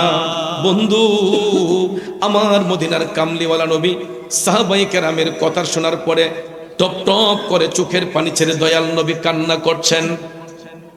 নবী আমার কান্না করে বলতেছেন, সাহাবারা রে, এ আমার উম্মতের দলেরা, লা তাহজান, চিন্তার কোনো কারণ নাই, তোমরা শান্ত হও, আমি অবশ্যই চেষ্টা করব ওই কূপটা যেন আমাদের জিম্মায় আনা যায়, আমি এই ব্যাপারে চেষ্টা চালিয়ে যাব, চেষ্টার কোনো ত্রুটি রাখবো না। এই বলে সাহাবায়ে কেরামকে সান্ত্বনা দিয়া আমার মদিনার কামলিওয়ালা নবী হাইটা হাইটা চলে গেলেন সেই ইহুদির বাড়ির মধ্যে। চিন্তা করেন, আমার নবীর তো পানির প্রয়োজন নাই, নবীর নিজের জন্য পানির কোনো প্রয়োজন নাই, উম্মতের জন্য পানির ব্যবস্থা করে দেওয়ার জন্য আমার দয়াল নবী হাইটা হাইটা চলে গেলেন ইহুদির বাড়িতে। তাকে ডাক দিলেন, ডাক দেওয়ার সঙ্গে সঙ্গে ইহুদি বের হয়ে আসলো। রসুল ইহুদিকে ডাক দিলেন, ভাই, আমি তোমার এই পানির কূপটা কিনতে এসেছি, কত টাকার বিনিময়ে তুমি পানির কূপটা বিক্রি করবা? ইহুদি কয়, আমি এই পানির কূপ বিক্রি করব না। তখন রসুল বললেন, আমি জান্নাতের একটা নহরের বিনিময়ে, জান্নাতের একটা ঝর্ণার বিনিময়ে এই পানির কূপটা তোমার কাছে আবদার করছি, তুমি দিয়ে দাও আমাকে। তখনও ইহুদি রসুলকে বলে যে, না, জান্নাতের নহর আমি কখন পাবো এটার কোন স্টেশন নাই, কাজেই এটার পানি বিক্রি করে আমি চলি, আমার জান্নাতের নহর দরকার নাই, আমারটা আমারই থাকুক। নাউজুবিল্লাহ কর। আচ্ছা চিন্তা করেন, যদি আমার রসুল ইচ্ছে করতেন মুহূর্তের মধ্যে ওই পানির কূপটা মুসলমানদের দখলে আনা যাইতো কিনা? এখান থেকে রসুল উম্মতকে একটা শিক্ষা দিলেন, কখনো জুলুম করতে নাই, কারো প্রতি জোর জবরদস্তি করতে নাই। মনে করেন এই গ্লাসটা আমার, আমি যদি খুশি হইয়া যদি ওনাকে বলি যে ভাই এটা নেন, তখন এটা ওনার জন্য নেওয়া জায়েজ, ঠিক না ঠিক? পানির গ্লাসটা আমার, আমার জিম্মায় আছে, উনি যদি জোর করে আমার কাছ থেকে নিয়ে যেতে চায়, এটা কি ভালো দেখায়? এটা আমার প্রতি জুলুম করা হলো, কথা কোন ঠিক কিনা? এই জন্য দয়াল নবী উম্মতকে শিক্ষা দিলেন, কারো প্রতি জুলুম করা যাবে না, জিনিসটা যেহেতু তার, সে যদি স্বেচ্ছায় না দেয় তাইলে জোর করে আনার কোনো প্রয়োজন নাই, ঠিক না বে ঠিক? জান্নাতের ঝর্ণার বিনিময়ে রসুল ঝর্ণাটা চাইলেন, ইহুদি দিল না। না দেওয়ার ফলে আমার দয়াল নবী অন্তর মুবারকে একটু কষ্ট হয়েছে, উম্মতের জন্য পানির কূপটা আবদার করেছিলেন, ইহুদি দিল না। না দেওয়ার ফলে দয়াল নবী চোখের পানি মুবারক টপ টপ করে ঝরতেছে। আল্লাহ নবী হুজরা শরীফে গেলেন, এমন সময় দেখা যায় হযরতে উসমান রাদিয়াল্লাহু তাআলা আনহু নবীর কদম মুবারকে, নবীজির চোখের পানি দেখা হযরতে উসমান ডাক দিয়া বললেন, নবী গো, ওগো মদিনার কামলিওয়ালা নবী, ইহুদির বাচ্চা নিশ্চয় আপনার অন্তরে আঘাত দিয়েছে। ইয়া রাসূলুল্লাহ, বলুন ইহুদি আপনারে কি বলছে? আমার রাসূল তখন হযরত উসমানকে বললেন, উসমান টেনশন করে না, চিন্তা করে না, ইহুদি আমাকে কোনো গালমন্দ করে নাই, আমি জান্নাতের একটা নহরের বিনিময়ে ওই পানির ঝর্ণাটা তার কাছে আবদার করেছিলাম, কিন্তু সে আমাকে দিতে অস্বীকৃতি জানিয়েছে। এখন তো আমার উম্মতের পানির কষ্ট হবে। সুবহানাল্লাহ কন্যা। নবী উম্মতের জন্য চিন্তা করতেছেন। হযরতে উসমান রাদিয়াল্লাহু তাআলা আনহু টপ টপ করে চোখের পানি সাইরা কেঁদে দিয়ে বললেন, নবী গো, আমি যদি ইহুদির কাছ থেকে ওই পানির কোপটা ক্রয় করে নিয়ে আসি, এর বিনিময়ে আমাকে কি জান্নাতের জন্নাটা প্রদান করবেন? সুবহানাল্লাহ। আমার নবী মুস্কি মুস্কি হাইসা বললেন, উসমান, যদি এরকম হয় অবশ্যই তোমাকে জান্নাতের নহর প্রদান করা হবে। হযরত উসমান রাদিয়াল্লাহু তাআলা আনহু তখন ডাক দিয়া কই, ইয়া রাসূলুল্লাহ, নবী গো, আমার সব সম্পদ যদি বিক্রিও কইরা এই পানির জন্না যদি কিনতে হয়, আমি যেই কোনো বিনিময়ে, যেই কোনো কিছুর বিনিময়ে, প্রয়োজন হলে আমার সব সম্পদ যদি বিক্রি করতে হয়, আমি সব বিসর্জন দিয়া হলেও এই পানির কোপ ক্রয় করে আমি আপনার কদমে আইনা হাজির করব। আরো জোরে জোরে কন্যা সুবহানাল্লাহ। লোকে আমায় পাগল বলে আমার দুঃখ লাগে না, আমাকে পাগল করেছে আরবের ওই মদিনা। ঠিক না বিঠি? এ লোকে আমায় পাগল বলে আমার দুঃখ লাগে না, আমাকে পাগল করেছে আরবের ওই মদিনা, আমাকে পাগল করেছে আরবের ওই মদিনা। একটা জবানও বন্ধ রাখবেন না, চিৎকার বেড়ে বলুন আল্লাহু আকবার। আমার সোনারামপুরের বাবাজিরা, ও আশুগঞ্জের নবীর প্রেমিকেরা, হযরত উসমান বললেন, নবী গো, সব সম্পদ যদি বিক্রি করেও এই পানির কূপ কিনতে হয় আমি কিনব। এই বলিয়া তিনি নবীজির কাছ থেকে বিদায় নিয়ে চলে গেলেন হাইটা হাইটা ইহুদির বাড়ির মধ্যে। হযরত উসমান প্রিপারেশন নিয়েছেন, যদি সব সম্পদ আমার বিক্রি করতে হয় আমি করে দেব, তারপরও দয়াল নবীরে খুশি করব। এমন প্রেমিক কয়জন আছে? এমন প্রেমিক কয়জন আছে? হে বন্ধুরা, আমার বাবাজিরা, গান বাজনার অনুষ্ঠান হইলে, নাটকের মঞ্চ সাজাইলে দেখবেন হাজার হাজার টাকা দিয়ে দেই। ওয়াজ মাহফিল করবে পোলাপানে গিয়া যদি ব্যবসায়ীরে কয় ভাই ৫,০০০ টাকা লাগবো, তখন দেখবেন ওই ১০০ টাকা নোট বার করে দেয়, কারণ ভালো কাজে দিতে চায় না। আর অসৎ কাজে দান করতে গিয়ে কৃপণতা করে না, আর ভালো কাজে দান করতে গেলে খালি পিছ মারে। আছে না? গভীর মনোযোগ। হযরত উসমান হাইটা হাইটা ইহুদির বাড়ির মধ্যে চলে গেলেন। তারে গিয়া ডাক দিলেন, ইহুদি ভাই, একটু বের হয়ে আসো। ইহুদি হুজরা থেকে বের হলো, ইহুদি তার ঘর থেকে বের হলো। হযরত উসমানকে দেখে ইহুদি স্ট্রেঞ্জ হয়ে গেল, অবাক হয়ে গেল। আই হায়, মদিনার শিল্পপতি আমার বাড়িতে।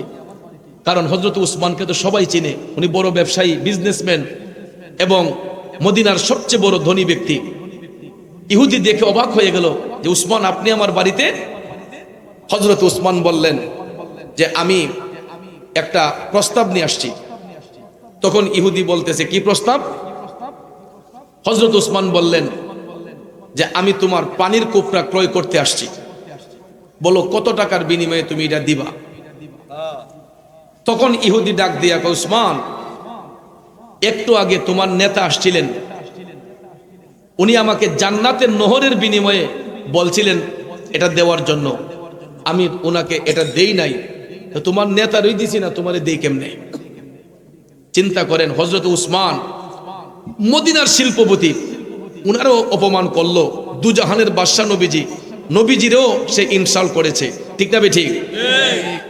ভাইয়ার আমার, হযরত উসমান যদি ইচ্ছে করতেন তাহলে এই ইহুদিরে দুলিশাত করতে পারতেন কিনা? আমাদের দেশে যদি এরকম ভাবে হইতো, কোন শিল্পপতির সাথে কেউ যদি বাহাদুরি করত, কি করত? তলে দা একটা বান্ডিল দিলইলে যে হের আগে সাইজ করে। ঠিক না বেটি? বাকি দামি দেহাম। আছেন এরকম? আমাদের দেশে যদি এরকম সিচুয়েশন হতো, টাকাওয়ালা লোকের সঙ্গে কেউ যদি এরকম বাহাদুরি করত, দেখবেন আগে তাকে সাইজ করা হইতো। ঠিক না বেঠিক? হযরতে উসমান রাদিয়াল্লাহু তাআলা আনহু ওই ইহুদিকে যখন প্রস্তাব দিলেন, ইহুদি প্রস্তাবে রাজি হয় না, কয় আমি দেব না। হযরত উসমান চিন্তা করলেন, আমি তো দয়াল নবীর ওয়াদা দিয়ে আসছি, যত টাকা লাগুক আমি ওই কূপটা কিনব। চিন্তা করতেছেন কি করা যায়, কি করা যায়। অনেকক্ষণ ভেবে চিন্তা করে হযরত উসমান ইহুদিকে বলতেছেন, ভাই ঠিক আছে, তুমি যদি বিক্রি না করো আমি তো জোর করে তোমার এটা নিতে পারবো না। তাহলে হযরত উসমান প্রস্তাব দিলেন, ভাই বিক্রি করার প্রয়োজন নাই, অন্তত তোমার পানির কূপটা একদিনের জন্য আমার কাছে ভাড়া দাও। তুমি বেচছো না, আমার এইভাবে না ফিরাইয়া অন্তত একদিনের জন্য তোমার পানির কূপটা আমার কাছে ভাড়া দাও। তখন ইহুদি কয়, এমন এক রেট কইয়া দিমু যাতে উসমানের বাড়ার নাম ধরে না। তখন কয়, উসমান আপনি কি এত টাকা দিয়ে নিতে পারবেন? উসমান বলেন, বলো না ভাই কত টাকা। তখন ইহুদি প্রস্তাব দিল, কয় একদিনের জন্য ভাড়া নিলে আমাকে 1500 দিনার দিতে হবে। আল্লাহু আকবার। তখনকার সময়ের 1500 দিনার বর্তমান সময়ের কত কোটি টাকা হতে পারে চিন্তা করে দেখেন। ইহুদি সারাদিনে পানি বিক্রি করত 10 দিনার, 20 দিনার, 30 দিনার, 40 দিনার। এখানে একদিনের জন্য ভাড়া চাইলো 1500 দিনার। আমার যুবক ভাইয়েরা, সঙ্গে সঙ্গে হযরত উসমান ইহুদিকে ডাক দিয়া বললেন, 1500 দিনার দিলে কি তুমি একদিনের জন্য ভাড়া দিবা? কয় আগে টাকা দাও দিমু। হযরতে উসমান মদিনার শিল্পপতি, ওনার জন্য তো এটা কোনো ম্যাটার নয়, ব্যাপার নয়। পকেটে হাত দিয়া তিনি 1500 দিনার বের করে দিয়া বললেন, গনে দেখো। ইহুদি গনে দেখা তো অবাক হয়ে গেছে, স্ট্রেঞ্জ হয়ে গেল, কি ব্যাপার, এতগুলা টাকা দিয়ে হযরত উসমান কূপটা একদিনের জন্য ভাড়া নিতে রাজি হয়ে গেল। কয়টি আর পানি বিক্রি করবো? নাউজুবিল্লাহ।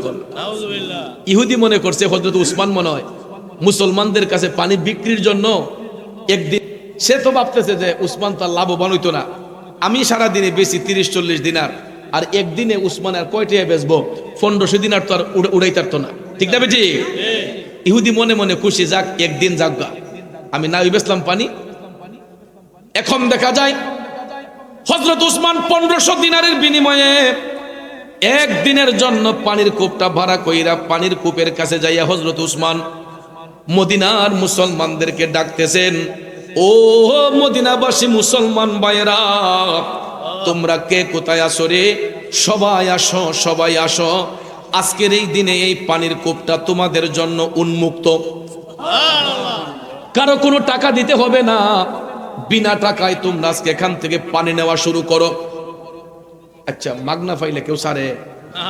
হ্যাঁ, দেখবেন রাজধানীতে দেখবেন ওয়াসার পানি যখন দেয় নির্দিষ্ট একটা টাইমে দেয় না, 2 বার দেয়, সকাল বিকাল। তখন দেখবেন বস্তিবাসীরা, তারা তো আর টাকা দিয়ে পানির বিল দিতে পারে না, এই জন্য বস্তিবাসীরা দেখবেন লাইন ধইরা দাঁড়াইয়া তাদের কলসি মলসি যা আছে, বোতল টুতল যা আছে, ডেকছি সব তারা বুড়াইয়া পানি আইনা রিজার্ভ করে, ঠিক না?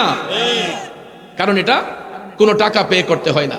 তো হযরত উসমান একদিনের জন্য পানির কূপটা ভাড়া করে এটা মদিনার সমস্ত মুসলমানদের জন্য ওপেন করে দিলেন, যে আজকে কারো কোনো টাকা দিতে হবে না, তোমরা পানি নেওয়া শুরু করো। এই ফ্রি পানি নেওয়ার সংবাদ পাইয়া মদিনার মুসলমানরা তারা দলে দলে যোগদান করে এমন ভাবে পানি নেওয়া শুরু করছে, একবারে কুফের তুফান তুলে দিচ্ছে। সবার ঘরের মধ্যে 1 সপ্তাহ পানি নিয়ে রিজার্ভ করে ফেলছে। কারণ মাগনা পাইছে বেড়াইতে, আর নিতে সমস্যা কি? নিতে নিতে নিতে নিতে দেখা যায় এক একজনের ঘরের মধ্যে 1 সপ্তাহ পানি নিয়ে রিজার্ভ করে রাখা হয়েছে। এখন বন্ধুরা আমার, বাবাজিরা আমার, 1 সপ্তাহ মদিনার মুসলমানরা পানি আর কিনতে হয় না। হযরতে উসমান ভাড়া আনছেন কয়দিনের জন্য? এটা কি 2 দিন রাখা যাবে? ভাড়া আনছেন কয়দিনের জন্য? 2 দিন রাখা যাবে না, কারণ এটা মুমিনদের বৈশিষ্ট্য নয়। কিন্তু আমরা নবীর উম্মত হইয়া আমরা ওয়াদা কইরা ওয়াদা ঠিক রাখতে পারি না।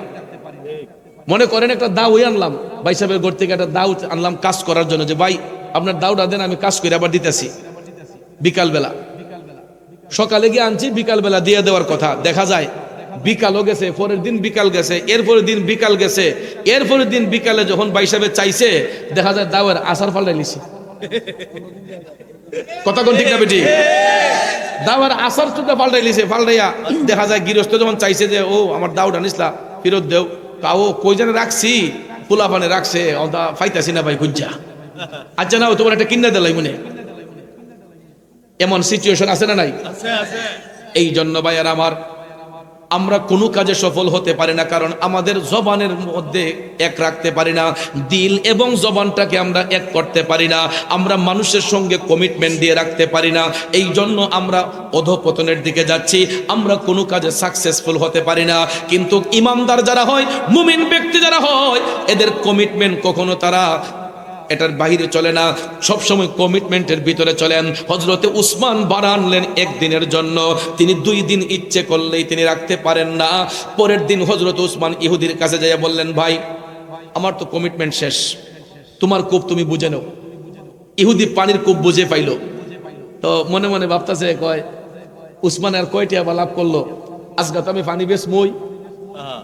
পরের দিন যখন ইহুদি পানির কূপ ফেরত পাইয়া সে কূপের পারে বসছে পানি বেচার জন্য, এখন দেখা যায় একজন কাস্টমারও নাই,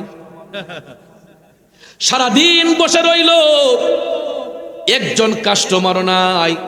কারণ কাস্টমার আসবো কেমনে? তাদের ঘরের মধ্যে 1 সপ্তাহের পানি রিজার্ভ, ঠিক না ঠিক? একটা কাস্টমারও নাই। ইহুদি সারাদিন বসে, সন্ধ্যা হয়ে গেল, কয় কি ব্যাপার উসমান কি করলো, একটা কাস্টমারও তো আজকে আসতেছে না। কই ঠিক আছে, আজকে যদি আসে নাই কালকে বেচবো। পরের দিন আবার যখন কূপের পারে বসলো, দ্বিতীয় দিনও দেখা যায় সারাদিন বসার পরে কোনো কাস্টমার নাই। এই রকম ভাবে 1 দিন 2 দিন 3 দিন 4 দিন পার হয়ে গেছে, একজন কাস্টমার নাই। ইহুদি কয় উসমানে কিতা করলো, ঘটনাটা কি? কাস্টমার দেয় না। ওইদিকে ইহুদি টেনশনে পড়ে গেছে, কয় আরে আমার তো ব্যবসা মান্দ হয়ে গেছে। কয় যদি আরেক দিনের লেগে উসমানে ভাড়া নিত তাহলে তো আরো করা টিয়া ফাইলাম হইলে। ওইদিকে মদিনার মুসলমানরা 5-6 দিন যখন চলে গেছে, তাদের পানিও কমতেছে। এরা এসে উসমান রাদিয়াল্লাহু তাআলা আনহুর কাছে বলতেছে, হুজুর আপনি তো দিছিলেন আমরা একদিনের ব্যবস্থা কইরা, তখন তো আবার 1 সপ্তাহ চলছিলাম, আবার তো আমরা পানির সমস্যা। হযরত উসমান ডাক দিলেন, মদিনার মুসলমান ভাইয়েরা, ও মদিনাবাসীরা, আমি উসমান যতদিন বেঁচে থাকবো আপনাদেরকে আমি পানির কষ্ট করতে দেব না। মানবতার ফেরিওয়ালা কারে কয়ে দেখো বন্ধু, দ্বিতীয় সপ্তাহে হযরত উসমান আবার ইহুদির বাড়িতে গেলেন, কারণ পানি তো মুসলমানদের শেষ। দ্বিতীয় সপ্তাহে তিনি আবার গেলেন। ওই দিন গিয়া ডাহন লাগছে না, ইহুদি নিজে ঘর থেকে বাড়িছে। বাইরে কয় আপনি আইছেন? উসমান বলতেন যে হাসছি তো, আমার ভাড়া লাগবো। কই দিন? উসমান বলতেছেন আরো 1 দিনের জন্য। টাকা কত? কয় আগে যা দিছিলেন তা ওই দেন। দিলেন আরো 1500 দিনার। সুবহানাল্লাহ কোন। দ্বিতীয় দিন আবার 1500 দিনার দিয়ে হযরত উসমান কূপটা ভাড়া করলেন। দ্বিতীয় দিনও আবার মুসলমানদের জন্য ওপেন করে দিলেন। এবার দেখা যায় মুসলমানরা আবার 1 সপ্তাহ পানি নিয়ে রিজার্ভ করছে। বাজানো এই রকম ভাবে 3 সপ্তাহে 3 দিন হযরত উসমান ভাড়া করলেন। কয় দিন? 3 সপ্তাহে 3 দিন পানির কূপটা 3 পন্ডং 4500 দিনার দিয়া হযরতে উসমান 3 দিনের জন্য পানির কূপটা ভাড়া কইরা 3 সাথে 21 দিন মুসলমানরা পানি রিজার্ভ করতে পেরেছে। এবার 4র্থ সপ্তাহে আবার যখন মদিনার মুসলমানরা পানির ক্রাইসিসে, হযরতে উসমান 4র্থ দিন আবার যাইলেন ইহুদির বাড়িতে। যাইয়া যখন আবার প্রস্তাব দিলেন, এখন ইহুদি কই উসমান আমি এই রকম ভাবে আর 1 দিন কইরা পানির কূপ ভাড়া দেব না। তাইলে কি করবা? তখন ইহুদি কয় উসমান আমি চাইতেছি আমার পানির কূপটা একবারে বেচা লইতাম। ইন্নাল্লাহা মা'আস সাবিরিন।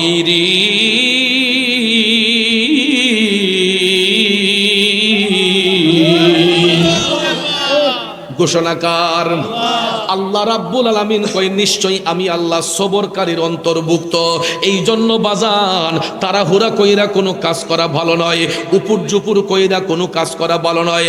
আল্লাহ রাব্বুল আলামিন সবরকারীকে পছন্দ করে। হযরতে উসমান চাইলে মুহূর্তের মধ্যে এটা আনতে পারতেন, কিন্তু তিনি এটা করেন নাই। তিনি ধৈর্যের সাথে বিনয়ের সাথে সপ্তাহে একদিন করে ভাড়া কইরা 3 সপ্তাহে ভাড়া করার পরে 4র্থ সপ্তাহে দেখা যায় ইহুদি ক্রাইসিসে পড়ে গেছে। উসমান, আমি এই রকম ভাবে আর ভাড়া দেব না, আমি একেবারে আমার পানির কূপটা বিক্রি করে দেব। হযরত উসমান তো এটাই চাইতেছেন, কোন দিন ইহুদি নিজের মুখে বলবে যে আমি এটা বিক্রি করে ফেলবো। কারণ তিনি তো নবীজিরে বলে আসছেন, সব সম্পত্তি বিক্রি কইরাও যদি এই পানির কূপ কিনতে হয়, এটা কিনে দয়াল নবীর কদমে হাজির করবেন। এখন দেখা যায় হযরত উসমান ইহুদিকে বললেন, ভাই কত টাকার বিনিময়ে বিক্রি করবা? ইহুদিকে, উসমান যেহেতু আমি এটা একবারে নিদাবি করে দিয়ে দিমু, তো আমার তো কিছু টাকা পয়সা না পাইলে চলমু কেমনে?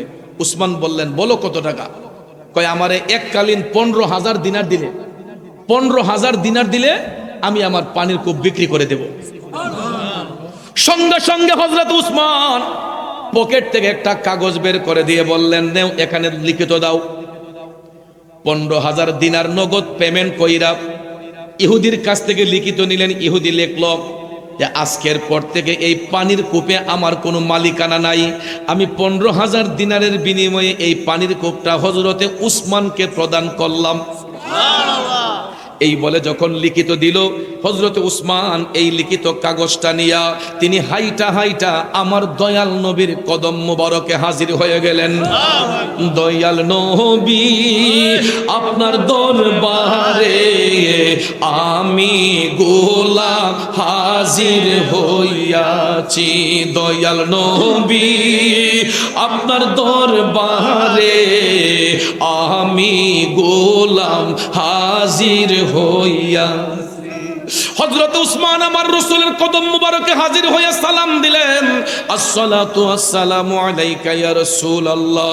নবী গো, ইয়া রাসূলুল্লাহ, আমি ইহুদির কাছ থেকে 15,000 দিনারের বিনিময়ে ওই পানির কূপটা ক্রয় করে নিয়ে আসছি। নবী গো, এই তার প্রমাণ। কাগজটা যখন নবীজির কাছে প্রদান করলেন, আমার নবীজি কাগজটা খুলে দেখতেছেন, সত্যি সত্যি হযরতে উসমান 15,000 দিনারের বিনিময়ে ইহুদির কাছ থেকে পানির কূপটা কিনে ফেললেন। আমার রাসূল তখন ডাক দিলেন, উসমান তোমাকে জান্নাতের নহর প্রদান করা হবে। হযরত উসমান ডাক দিয়া কয়, নবী গো, কি হবে জান্নাতের নহর দিয়া যদি আপনি নবী আমার পাশে না থাকেন? আমি চাই না বেহেশত, চাই না জাহান্নাম, আমার কপালে লিখে দিও দয়াল নবীর নাম। ঠিক কিনা? চাই না বেহেশত, আমি চাই না জাহান্নাম, আমার কপালে লিখে দিও নূর নবীজির নাম। আমার কপালে লিখে দিও দয়াল নবীর নাম। নবী যদি আমার আপনার হইয়া যায়, নবী যদি আমাদের প্রতি সদয় হইয়া যায়, জান্নাত আর জাহান্নাম দিয়ে কি হবে? নবী যদি সদয় হইয়া যায়, জান্নাত তো অবধারিত। ঠিক না বিঠে? তাইলে বলুন, আমরা নবীর গোলামি চাই কি চাই না? রে আশুগঞ্জের সোনারামপুরের বাবাজিরা, হযরতে উসমান রাদিয়াল্লাহু তাআলা আনহু ডাক দিয়া কয়, নবী গো, আমার জান্নাতের নহরের প্রয়োজন নাই, আপনি নবী আমার দিকে নজর কইরেন তাইলেই চলবে। কিন্তু নবী গো, আমি যদিও আমার নিজের টাকা দিয়া এই পানির কূপটা আমি ক্রয় করেছি, ইয়া রাসূলুল্লাহ, আমি চাই না এই পানির কূপের মালিকানাটা আমার জিম্মায় থাকুক, আমি চাই এটা আমার সমস্ত মুসলমান ভাইদের নামে ওয়াকফ করে দিতে। চিন্তা করেন, তখনকার সময় হযরত উসমান 15,000 দিনার দিয়ে পানির কূপটা কিনে নিজের কাছে রাখতে চান না। মানবতার ফেরিওয়ালা কারে কয় দেখুন, হযরত উসমান বললেন, ইয়া রাসূলুল্লাহ, আমি এটা আমার মুসলমান ভাইদের নামে ওয়াকফ করে দিলাম, যাতে করে আমার পরবর্তী উত্তরসূরি যারা আছে কেউ যাতে কোনোদিন এটার মালিকানা দাবি করতে না পারে। এই জন্য আমি নিদাবি করে আমি এটা মুক্ত হস্তে ওয়াকফ করে দিলাম আমার মুসলমান ভাইদের নামে। এই জন্য ভাইয়ার আমার, এই পানির কূপটা উসমানের স্মৃতিচারণে এটাকে বলা হয় বীরে উসমান। কিন্তু এটা যদি উসমান রাদিয়াল্লাহু তাআলা আনহু নিজে কিনেছেন, ইনি সমস্ত মুসলমানদের নামে ওয়াকফ করে দিয়ে দিয়েছেন। এটাই হলো মানবতার ফেরিওয়ালার কাজ। কথা কোন ঠিক না বেঠে? যেটার মধ্যে আর কোনো দাবি দুবা থাকে না। ভাইয়ার আমার, বন্ধুরা আমার, তাহলে চিন্তা করে দেখেন, আমাদের সমাজে, আমাদের মহল্লায় অনেক বড় বড় টাকাওয়ালা লোক আছে, সম্পদশালী লোক আছে, কিন্তু সাধারণ একটা গরিব গিয়েও যদি কিছু চায়, তারাই দেয়, যাও ফাঁসের দোকানে যাও। আছে না? আমাদের ঘরের দরজায় ভিক্ষুক আসলে আমরা ভিক্ষুকরে পর্যন্ত ভিক্ষা দিতে চাই না। দেখবেন অনেকে ভিক্ষুকরে তাড়ায় দেয়, নাহলে যাও আল্লাহর রাস্তায় মাফ করো। কিন্তু আমার রসুল বলছেন সামান্য ভিক্ষুকরে ভিক্ষা দিলেও আল্লাহ তাআলা অনেক বিপদ মুক্ত করে, অনেক বড় ধরনের বিপদ থেকে আল্লাহ আসান করতে পারে। এই জন্য কারো দরজা যদি ভিক্ষুক আসে, ভিক্ষুকরে তারাই দিবেন না, পারলে একটা 5টা টাকা হইলো তার হাতে দিয়ে দিবেন, এক মুষ্টি চাইল হলো দিয়ে দিবেন। এটার একটা উদাহরণ আমি একটা মাহফিলে বলেছিলাম, বাদশাহ সুলাইমান নবীর জামানার কথা। তো বাদশাহ সুলাইমান নবীকে যখন আল্লাহ বাদশাহী দান করছেন, তখন সুলাইমান নবীর একটা মুজেজা ছিল, উনি পাখির ভাষা বুঝতেন। আকাশে উড়ে বেড়ায় পাখি, এই পাখির সঙ্গে তিনি কথা বলতে পারতেন, পাখির ভাষা বুঝতেন। এই মুজেজা আল্লাহ পাক সুলাইমান নবীরে দান করছিল। সুবহানাল্লাহ কোন কষ্ট হইতেছে? তো সুলাইমান নবীর জামানায় এক ভদ্রলোকের বাড়ির পাশে গাছে একটা পাখি এসে বাসা বাঁধছে। তো পাখিয়া যখন বাসা বাঁধছে, ডিম দিছে পাখি বাসার মধ্যে বাচ্চা দেওয়ার জন্য। তখন গাছের মালিকানা দাবি কইরা দেখা যায় বাড়িওয়ালা গাছ বাইয়া উঠিয়া পাখির বাসা থেকে ডিম লাইন না খাইয়া সাইজ করে লাই। পাখি যখন উইরা আসে বাসায়, আইসা দেখে তার বাসায় ডিম নাই। পাখি ডানা মেলে উড়ে উড়ে সুলাইমান নবীর কাছে গেল। ও বাদশা সুলাইমান, আপনি না এলাকার বাদশা, আমি একটা নালিশ নিয়ে আপনার কাছে আসছি। সুলাইমান নবী ডাক দিয়া কয়, পাখি কি ব্যথা নিয়ে তুমি আসলাম? তখন পাখি কয়, আমি বাড়িওয়ালার গাছের মধ্যে বাসা বাঁধা ডিম দিলাম বাচ্চা দেওয়ার জন্য। গাছের মালিকানা দাবি করে বাড়িওয়ালা প্রতিদিন আমার বাসা থেকে ডিমগুলা নিয়ে খেয়ে ফেলে, আপনি এটার বিচার করে দিবেন। সুলাইমান নবী পাখির মনের কষ্টের কথা শুই না, তিনি বললেন, ঠিক আছে, আমি এটার একটা ব্যবস্থা করব। তুমি যাও, আমি বাড়িওয়ালাকে নিষেধ করব আর যাতে কোনোদিন তোমার বাসা থেকে ডিম না খায়। পাখি সান্ত্বনা পাইয়া চলে গেল। কিছুক্ষণ পরে ওই বাড়িওয়ালাকে সুলাইমান নবী ডাক দিলেন। বাড়িওয়ালা আসলো। সুলাইমান নবী তখন বাড়িওয়ালাকে বলতেছেন, পাখি তোমার গাছের মধ্যে বাসা বাইন্দা ডিম দিল বাচ্চা দেওয়ার জন্য, তুমি মালিকানা দাবি করে বাসা থেকে ডিমগুলো এনে খেয়ে ফেলো, এটা তো কোনো ভালো মানুষের কাজ না। সুলাইমান নবী বাড়িওয়ালাকে বললেন, আমি তোমাকে নিষেধ করলাম, আজকের পরে কোনোদিন তার বাসা থেকে আর ডিম আইনা খাইবা না। তখন বাড়িওয়ালা, আচ্ছা হুজুর, আপনি যদি না করছেন আমি আর ডিম খাইতাম না। বস, সুন্দর সমাধা হয়ে গেল। বাড়িওয়ালা না করছে, ডিম খাবে না, পাখি চলে গেছে। নির্দ্বিধায় পাখি এখন বাসায় ডিম দিছে বাচ্চা দেওয়ার জন্য। বাড়িওয়ালা গর্তিকা বের হইছে, তার নজর গেছে গাছের আঘাত, কারণ এটা তো তার লোভ, ঠিক কিনা কোন? লোভ তো সামালতে পারে না। তখন কয়, যাক, সুলাইমান নবী তার আমার দেখতো না, উঠটা গিয়ে দেখি ডিম আসেনি। টপ টপ কইরা বাইয়া উঠটা গিয়া দেখছে আবার ডিম আছে। তখন বাড়িওয়ালা কয়, যাক, আমি তো ডিম খাই অভ্যাস হয়ে গেছে গা, আজকে খাইয়া লাই আর খাইতাম না।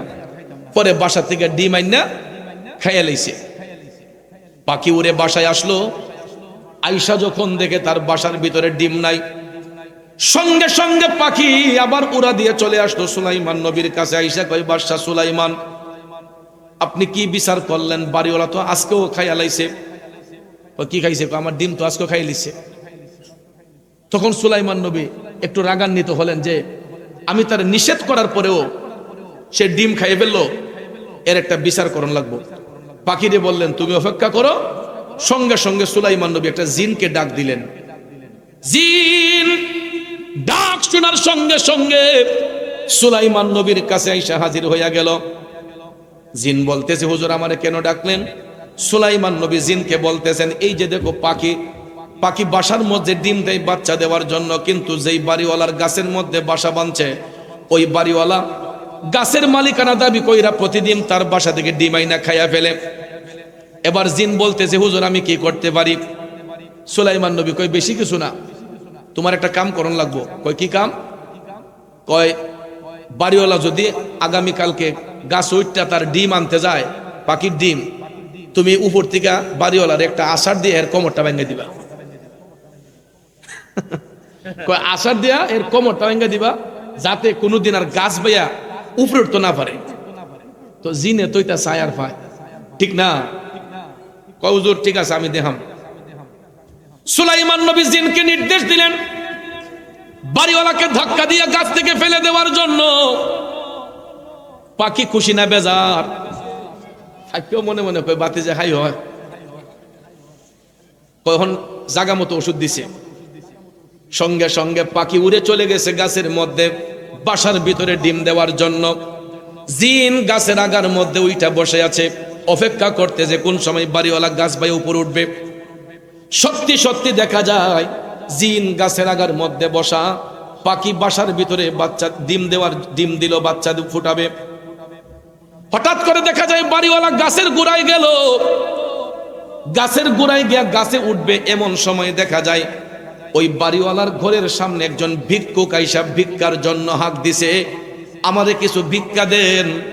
সঙ্গে সঙ্গে ওই বাড়িওয়ালা গাছে না উইঠা ভিক্ষুকরে টান দিয়া তার ঘরের ভিতর ঢুকাইলো, পেট ভরে ভিক্ষুকরে খাওয়াইছে।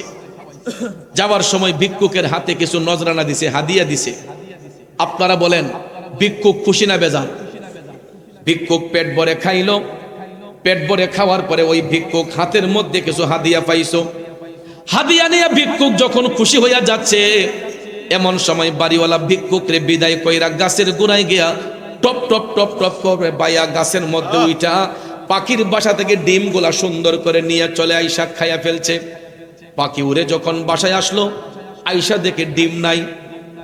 ফাইক্কা কয় হায় হায় রে, হেদি জিনে তো বড়। ওই জিন রে সুলাইমান নবী আদেশ করলো, জিনের আদেশও জিনরেও ডরাইলো না, হেদি জিনে তো বড়। ফাঁকি উইরা গেছে সুলাইমান নবীর কাছে, গিয়া কয় হুজুর আপনি কি বিচার করলেন? সে তো আজকেও আমার বাসা থেকে ডিম খাইয়া লাইছে।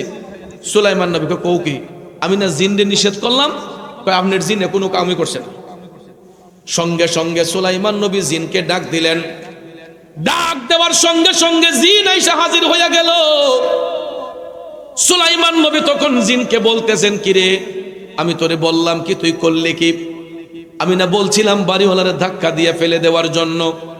সঙ্গে সঙ্গে জিন ডেকে বলতেছে, বাদশা সুলাইমান, আমি অবশ্যই আপনার আদেশ পালন করার জন্য গাছের উপরে উইঠা বসছিলাম ধাক্কা দেওয়ার জন্য, কিন্তু আমি তাকাইয়া দেখলাম ওই বাড়িওয়ালা যখন গাছ বাইয়া উপরে উঠবে, ওই মুহূর্তে আমি লক্ষ্য করলাম তার দরজার সামনে একজন ভিক্ষুক আইসা ভিক্ষার জন্য হাঁক দিছে।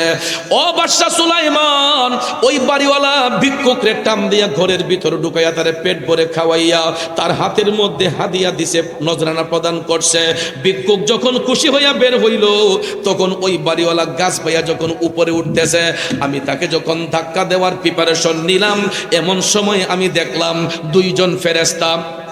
হুজুর আমি দেখলাম দুইজন ফেরেশতা পূর্ব এবং পশ্চিম প্রান্ত থেকে আইসা, পূর্ব এবং পশ্চিম প্রান্ত থেকে দুইজন ফেরেশতা আইসা আমারে এমন জোরে ধাক্কা দিল, আমি জিনকে পৃথিবীর এক প্রান্ত থেকে আরেক প্রান্ত নিয়ে ফালাইছে। সুবহানাল্লাহ কইতেন না? চিন্তা করছেন? ওই বাড়িওয়ালা বলতে, এই জিন বলতেছে, হুজুর ভিক্ষুকরে ভিক্ষা দেওয়ার কারণে, পেট বইরা খাওয়ানোর কারণে ওই বাড়িওয়ালা যখন গাছ বাইয়া উপরে উঠতেছে, আমি তারা ধাক্কা দিমু, এমন সময় দেখি পূর্ব এবং পশ্চিম প্রান্ত থেকে দুইজন ফেরেশতা আইসা আমি জিনরে ধাক্কা দিয়া পৃথিবীর এক প্রান্ত থেকে আরেক প্রান্ত নিয়ে পালাইছে। এখন আমি সেখান থেকে আসতে আসতে বাড়িওয়ালা গাছ থেকে ডিম আইনা খাইয়া লাইছে। সুলাইমান নবী তখন বিষয়টা বুঝতে পারলেন। বিষয়টা বুঝতে পেরে তিনি বলতেছেন, হুজুর, জিন বলতেছে, হুজুর এই বিষয় আমি কি করব? তখন বাদশা সুলাইমান বিষয়টা বুঝতে পেরে জিনকে বললেন, জিন আমি বিষয়টা বুঝতে পেরেছি, ওই লোকটা বাড়িওয়ালা দানকারী, সে আল্লাহর পথে খরচ করেছে, ভিক্ষুকরে ভিক্ষা দেওয়ার কারণে আল্লাহ তার এই মুসিবত থেকে বাঁচাইছে। সুলাইমান নবী তখন জিনকে বললেন, তুমি একটা কাজ করবা, আমি তোমাকে যে আদেশ দিয়েছিলাম, আমি আমার আদেশটাকে উড্র করে নিলাম, আর কোনোদিন তুমি বাড়িওয়ালার সঙ্গে এরকম বিয়াদবি করবা না, এই বলে জিনকে তিনি নিষেধ করে দিলেন। তখন বন্ধুরা আমার, বাবাজিরা আমার, জিনকে বিদায় করে দিয়া বাদশা সুলাইমান ওই ভদ্রলোককে ডাক দিলেন, বাড়িওয়ালারে ডাক দিলেন। বাড়িওয়ালা আসলো। আসার পরে সুলাইমান নবী বলতেছেন, কিও আজকে তো তুমি অনেক বড় বিপদ থেকে বাঁচলা। বাড়িওয়ালা কো, হুজুর বিপদ কে মানে? কারণ বাড়িওয়ালার কাছে এটা খবরই নাই, অতলিক ঘটনা যে ঘটতেছে তা তো এটা জানোই না। বাড়িওয়ালা কো, হুজুর বিপদ মানে? তখন বাদশা সুলাইমান বলতেছেন যে, আমি যে তোমার নিষেধ করছিলাম ডিম না খাইবার লেগা, তুমি কি আমার নিষেধ মানছিলা? ও না হুজুর মানছি না। কয় আমি তুমি মানছো না দি কই তোমারে শায়েস্তা করার লাগা আমি এক জিন্দে আদেশ দিছি তোমারে গাছের উপর থেকে ডেক্কা দিয়া ফালাইয়া তোমার কোমর ভাঙ্গা দিত, কিন্তু তুমি ভিক্ষুকরে ভিক্ষা দেওয়ার কারণে গাছে যখন উঠতে গেছো তখন দুইজন ফেরেশতা আল্লাহ পাঠাইছে, জিনকে ধাক্কা দিয়া পৃথিবীর এক প্রান্তে পালাইছে, তোমার আল্লাহ হেফাজত করছে তুমি ভিক্ষুকরে ভিক্ষা দেওয়ার কারণে, আল্লাহর পথে খরচ করার কারণে। এই কথা শোনার পরে ওই বাড়িওয়ালার চোখের পানিগুলা টপ টপ করে পড়তেছে। হুজুর কোন কি সামান্য ভিক্ষুকরে ভিক্ষা দেওয়ার কারণে আল্লাহ তাআলা ওরে এত বড় বিপদ থেকে বাঁচাইছে। সুলাইমান নবীকে তখন ওই বাড়িওয়ালা টপ টপ করে চোখের পানি চাইরা কান্দে, ডাক দেয়া কই হুজুর ভিক্ষুকরে সামান্য ভিক্ষা দেওয়ার কারণে যদি আল্লাহ তাআলা এত বড় মুসিবত থেকে আমারে হেফাজত করতে পারে, আমি ওয়াদা করতেছি হুজুর আজকের পর থেকে আমার গাছ কেন অন্যের কোনো গাছেও যদি পাখি বাসা বাইন্ধে ডিম দেয়, আমি কোনোদিন আজকের পর থেকে কোনো বাসা থেকে পাখির ডিম আইনা খাইব না। হুজুর আপনি আমারে ক্ষমা করে দেন, আমি ওয়াদা করতেছি আর কোনোদিন এইরকম অন্যায় করব না। তখন বাদশা সুলাইমান বললেন ঠিক আছে যাও, আল্লাহ ক্ষমা করুক, আর কোনোদিন এরকম কাজ কইরো না। পাখিকে বললেন পাখি তুমি এবার মুক্ত, যাও তুমি গিয়া ডিম দাও, বাচ্চা দাও, আর কোনোদিন তোমার বাসা থেকে কেউ ডিম খাবে না। জোরে জোরে কন্যা আল্লাহু আকবার। তাইলে চিন্তা করেন আমাদের ঘরের মধ্যে ভিক্ষুক আসে, অনেক সময় আমরা তাড়াইয়া দেই, ভিক্ষুককে ধমক মারি, কিন্তু এখান থেকে শিক্ষা হলো আমাদের দরজার সামনে যদি ভিক্ষুক যদি ভিক্ষার জন্য আসে আমরা কখনো ভিক্ষুকরে আমরা তাড়াইয়া দেব না, ঠিক আছে? পারলে 5 টাকা হলো দিয়ে দিবেন, আর না হলে ঘরের থেকে এক মুষ্টি চাল হলো ভিক্ষুককে দিয়ে দিবেন। তো বাজান এই মাসটা হলো রজব মাস, এই রজব মাসে দানের ফজিলত নিয়ে আমি আলোচনা করলাম, দানের ফজিলত নিয়ে আলোচনা করলাম। তবে শিক্ষা হলো আমরা মুসলমানের সন্তান হিসেবে আরবি মাসগুলা আরবি তারিখগুলা আমাদের জানা দরকার, ঠিক না? এটা রজব মাস, রজব মাস সম্পর্কে হাদিসে রাসূল বলেছেন রাজব ও শাহরুল্লাহ, যে রজব হচ্ছে আল্লাহ তাআলার মাস। এই জন্য ভাইয়ের আমার বন্ধুরা আমার, রজব আল্লাহ তাআলার মাস। এরপরে রাসূল বলেছেন শাবান ও শাহরি ও রমাদান ও উম্মতিহি, যে শাবান হলো আমি নবীর মাস, রমজান হলো আমার উম্মতের মাস। সুবহানাল্লাহ কোন। এই যে দেখেন এই 3টা মাস অন্তর অন্তর মাস, একটা মাসের সাথে আরেকটা মাসের সম্পর্ক, একটা মাসের সাথে আরেকটা মাসের সম্পর্ক। ভাইয়ার আমার রজব মাসের পরেই শাবান মাস, শাবান মাসের পরেই রমজান মাস। এই 3টা মাসে 3টা রাত, বিশেষ বিশেষ রাত আছে। রজব মাসে একটা রাত আছে যেই রাতটাকে বলা হয় লাইলাতুল মেরাজ। শাবান মাসে একটা রাত আছে যেই রাতটাকে বলা হয় লাইলাতুল বারাআত। রমজান শরীফে একটা রাত আছে যেই রাতটাকে বলা হয় লাইলাতুল কদর।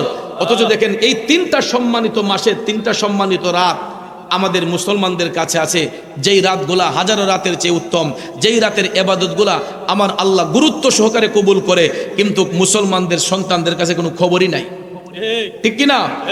এই জন্য আমি আপনাদেরকে বিনয় করে বলবো এই মাসগুলাতে আমরা বেশি বেশি ইবাদত করব, বেশি বেশি করে আমরা রিয়াজত বন্দেগী করব। আল্লাহ তাআলা যেন আমি সহ আমাদের সবাইকে যেন নেক আমল করার তৌফিক দান করে। আমরা সবাই বলি আমিন, আরো জোরে বলি আমিন। তো আসুন ভাইয়ের আমার, আমাদের শাহিন আলম একটা নাতে মুস্তফার বই নিয়ে আসছেন, এটা মনে হয় 50 টাকা দিয়ে